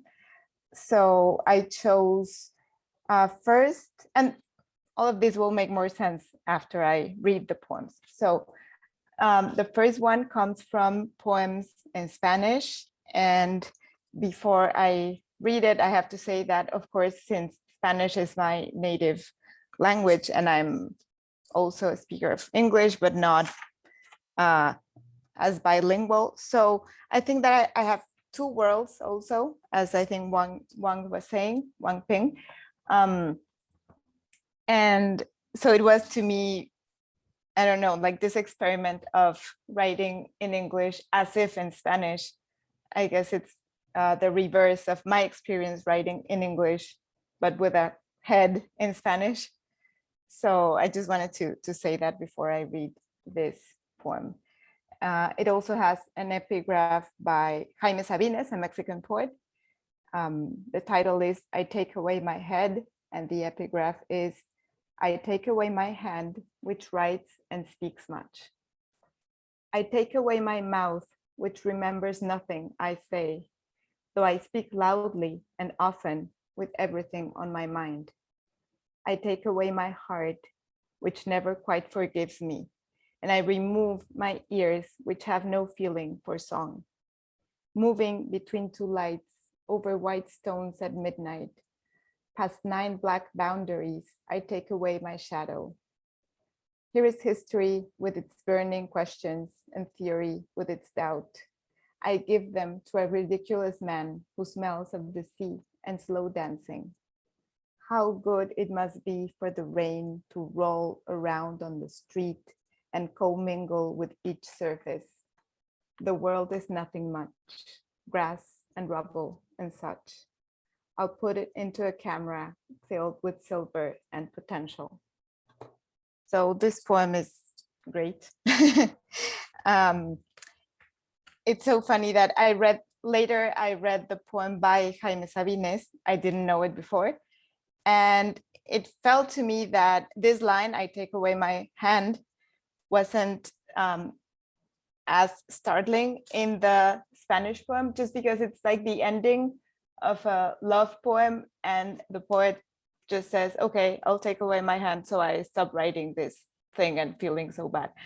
But I think that Paul gives it a new life in this poem with this just only apparent simplicity, because it's not simple at all. What he does, I think, and which I like, is that with this very simple phrase and this anaphoric structure, I take away, and then some part of the body, to me, it's like a science of disappearing or a science of undoing. And that's something that's in many, many poems of his, this kind of act of creation through the naming or through the pronunciation of a word. So I wanted to say that about this poem. And then the other one I chose, which is related, comes from a different book. I think it's the book of Unnamed Things, so still related to naming. And the poem is called Written After Szymborska. The written stone rests in the unwritten river. Unwritten rain is falling over the written town. Nothing written today, but tomorrow you'll be written as you sit in your room, not writing. Lo, it is written. Pollen writes on the stamen. The man writes a child in the body of the woman. Your eyes write the view into the window, but it doesn't stay forever. It returns with you into the unwritten. All that means is written. Lo, a tiger of a word has escaped its cage, or quiet words wait beneath the stair for a reason to speak, an edge or fold or cause to remark. Oh, we say, no way and no how. This is how the world begins. Dark branches written against a white sky. The written stone rests in the written river. Written rain falls over the written town.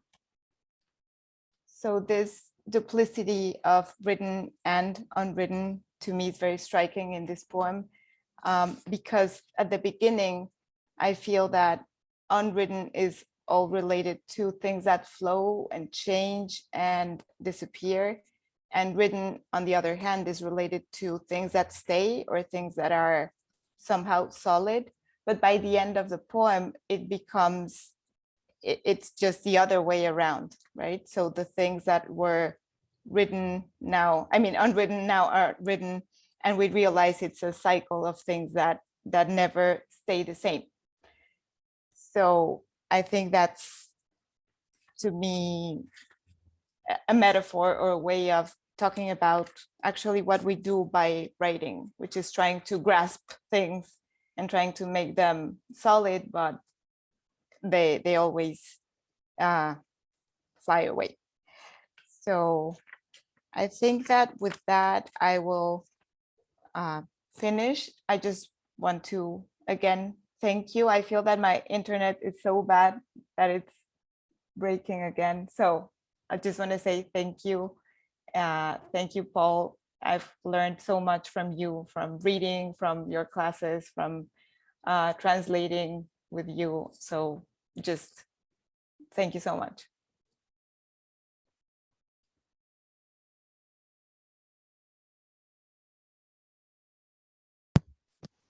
Thank you so much, Aurelia. Aurelia is really wonderful collaborator in translation. I would translate and translate and translate, and then I hand it over to her and she would fix it. And it was, and I'm very grateful for that. I think we work well together. And you are a wonderful student. You had the most mature mind that I can remember in recent history among my students, recent history. You were very centered in the classroom. And I was grateful to have you at San Francisco State. And congratulations on your 2 books. Mark, are we about to wind up? We're about to wind up the future, but I mean, I'm happy to accept questions from anybody. Nothing I have questions. If anyone's out there to Yeah, ask a question or two. You want to ask yourself a question? Oh, I was going to read a poem to cap it off. If you don't have anything else you want to do. No, go for And it. it's a short poem. Go for it. Okay, so hi. I will read a poem. Could I just ask you one question? Yeah. Just what's your next project? You know, I'm without a project now. That's good. I had the good fortune of having 3 books published in 1 year, 2 of translation in this book. And there was a lot of preparation to complete all these books in 1 year. And so on. And so we'll be searching for a new project. I think I might return to the serial poem. That's a good way to start, yeah. I feel very friendly with that form, and I like it, the half-expressed fullness of the form. And I think you might write another serial poem. This is an early poem from the first book in here, which is Rehearsal in Black. That was published in England and Published by Salt Publications of Australia, but they were living in England, and no one ever saw it in the U.S. Rehearsal in Black. So I'll read a poem. It's Two Uncertainties. There's an epigraph by Juna Barnes. There is eternity to blush in. Around the attic bird, the century is silent, gathers utter ghosts and scattered dust displays. Afloat in that window, not even a star approaches like a dog. Nothing is left to desire. Rain and open cars, gasoline fires. History is ending. We are not, however, among those voices off. We are the ones in prose whose form is finally shapeless, except for these constraints. With the labor of planets turning, please bind us to a version of ourselves. And that's the poem. Now, I was very proud of that poem because it was selected to be on the subway in Chicago. And my students said, "Are you the same Paul Hoover who wrote that poem on the subway?" And I said, "Yeah, that's me. I did that." And that was back in the day when you could actually read poems on the subway. I think we still do that. Oh, you can still do it? That's wonderful. Some people do it. Yeah. Yeah. So Mark and everybody, thank you so much. Thank you. Thank you. Thank you. I'm you know, grateful. Thank you, Paul. Thank you. Thank you, Paul.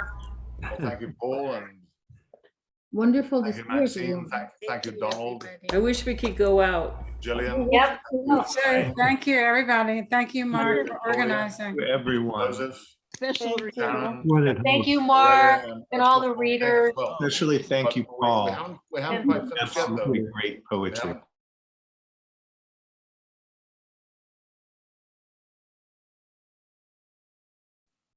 We have to tell you what's happening because Lit Balm is ramping up. Yeah.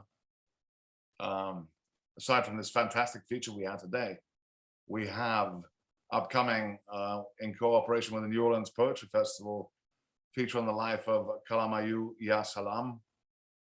We have on April 23, 50 years of Plowshares poetry.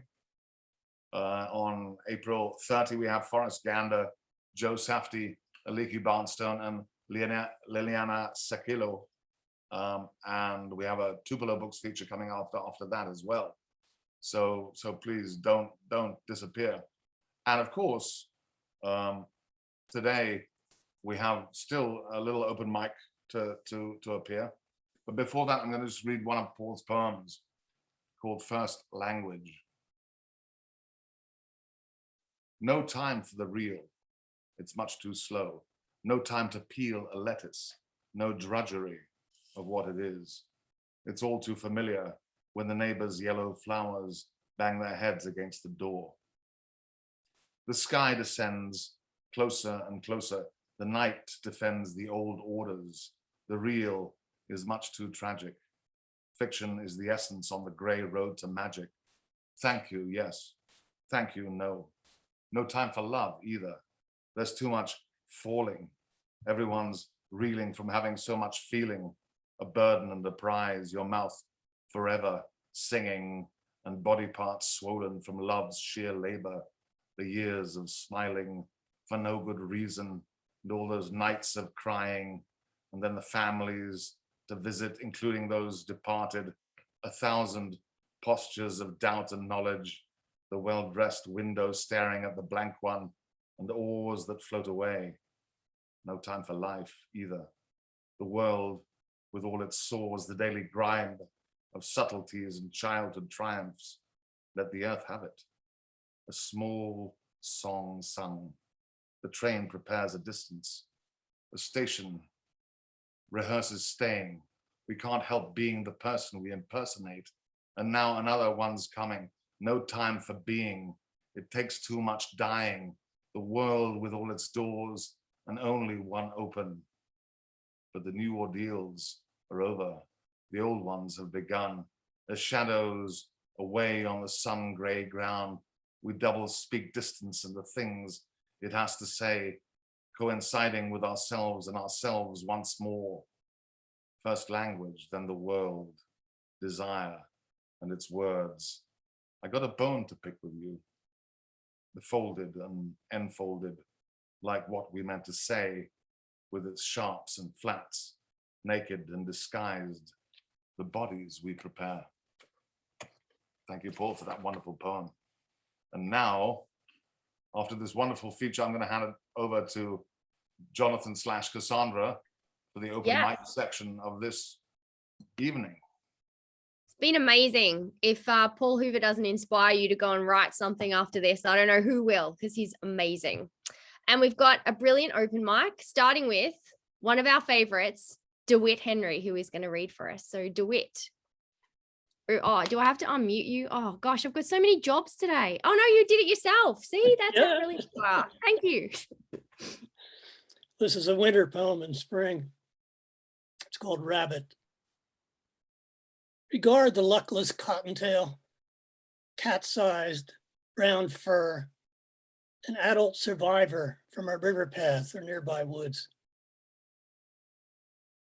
While foraging in last week's blizzard, which had emptied the mall's tarmac, she had been scooped into an avalanche by a front-loading plow, smothered, crushed, and lifted as it surged, then dumped into a drift against the chain-link fence. That's my guess.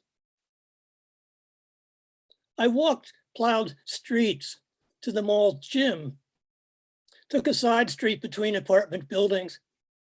Along the fence, a path was cleared, and just before the pedestrian gate, there, the rabbit hung down, street side.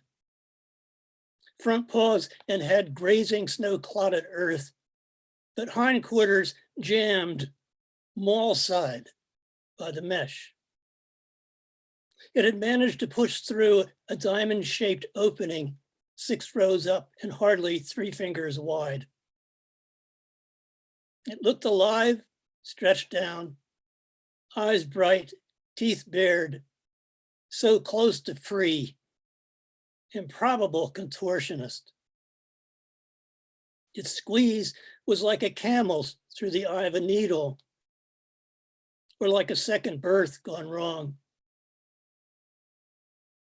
Residents must avoid the site, unsure who should remove it. Mall owners, sanitation, animal control. Someone has to clip and pry the wire or hack the back legs from its hips.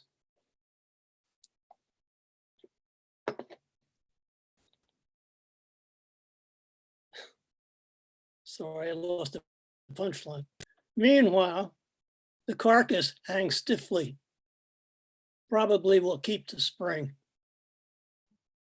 It's beautiful. I liked the dramatic tension of the last line. We had to wait for it. That was a good thing. Improbable contortionist. Love it. So many fantastic lines in there. Thank you. Next, we have Susan Toll. Susan, are you able to unmute yourself? I did. Thank you. Let's hear from you.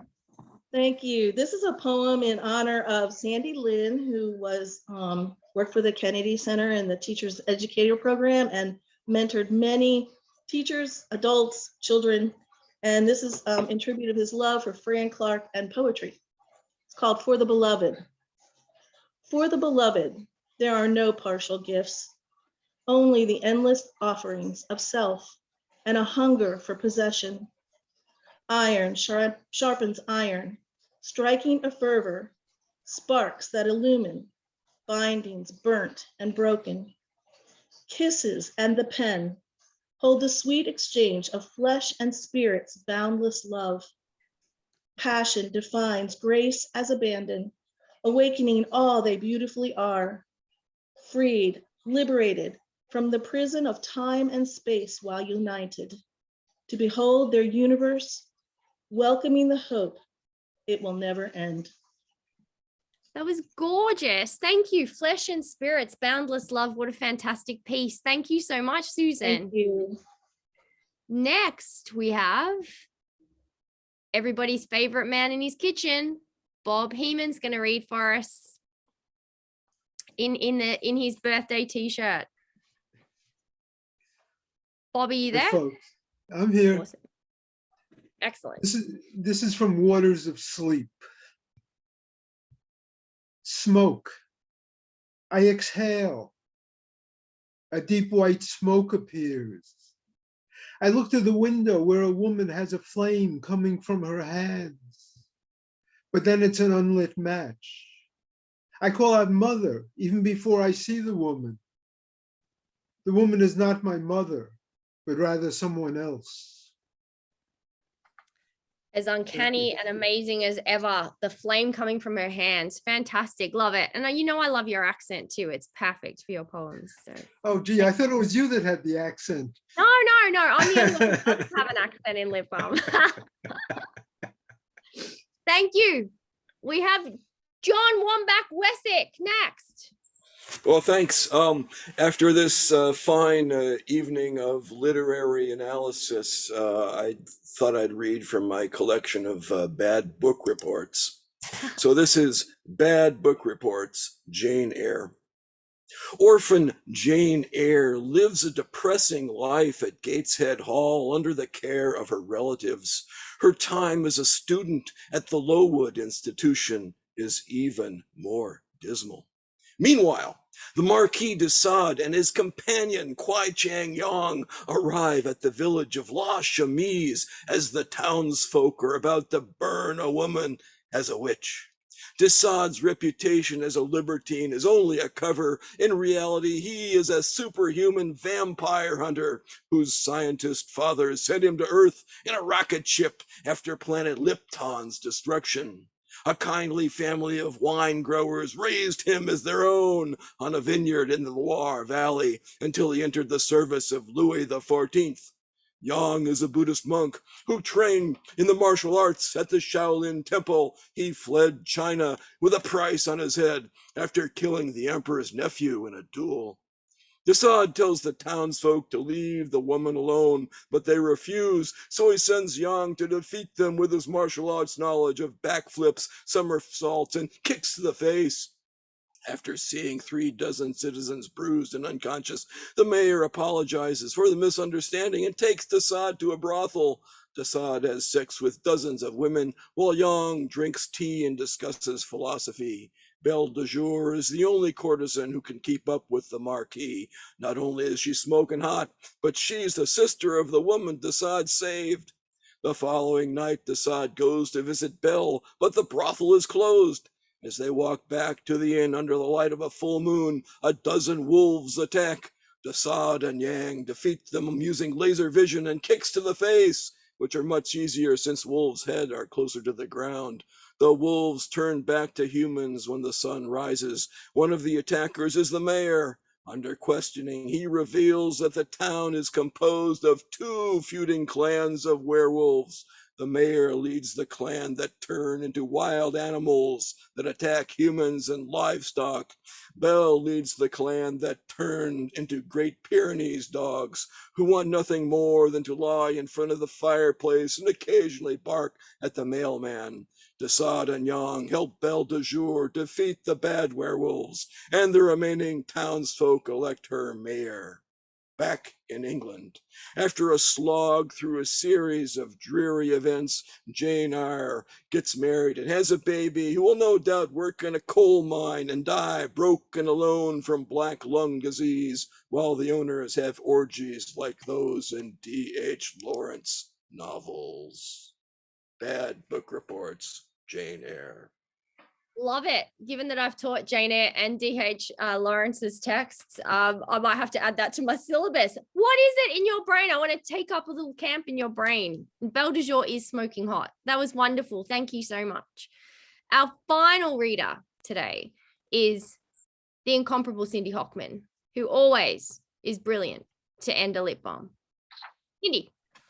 Thank you, Cassandra. And this was an amazing reading, and while I was listening, I ordered Paul's book, so on Amazon. So I'm excited about that.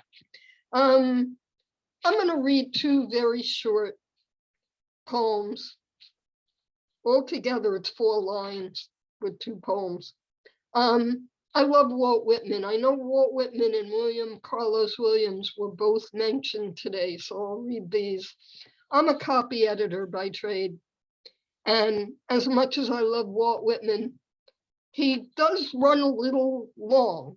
So I wrote a poem called Cliff Notes for Whitman's Song of Myself, or How to Pare Down 52 Stanzas into One.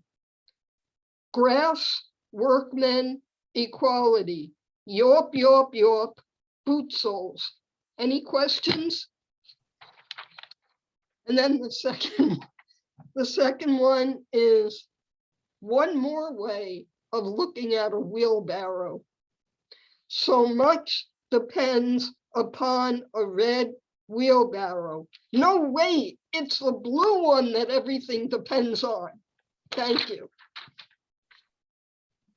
I told you it was a great way to end. How could you not end with such a wonderful moment? Mark, back to you. Well, once again, what an amazing show with this feature for Paul, with Maxine, Donald, Wang Ping, Claudia, Gillian, Joseph, and Elaine, Sharon, and Aurelia. Thank you so much for this wonderful show. And Paul, I hope you enjoyed the different representations of your own voice. I was absolutely thrilled by everything that happened with this. It was wonderful for me. Thank you. It's very, very interesting to hear your own voice kind of back to you, right? From another perspective, right? Oh yeah, no, and the literary analysis was tops. It's good we know a lot of smart people. Yeah. Absolutely. Well, thank you, everyone. And well, all else I can say tonight is lots of love, lots of poetry, no war. What the hell, Ukraine, Russia? Yeah, let's get back to real life and baseball and beauty and bleed from the heart. You know, all those things that we need to hear. Thank you. Thank you, Mark. Good night, everyone.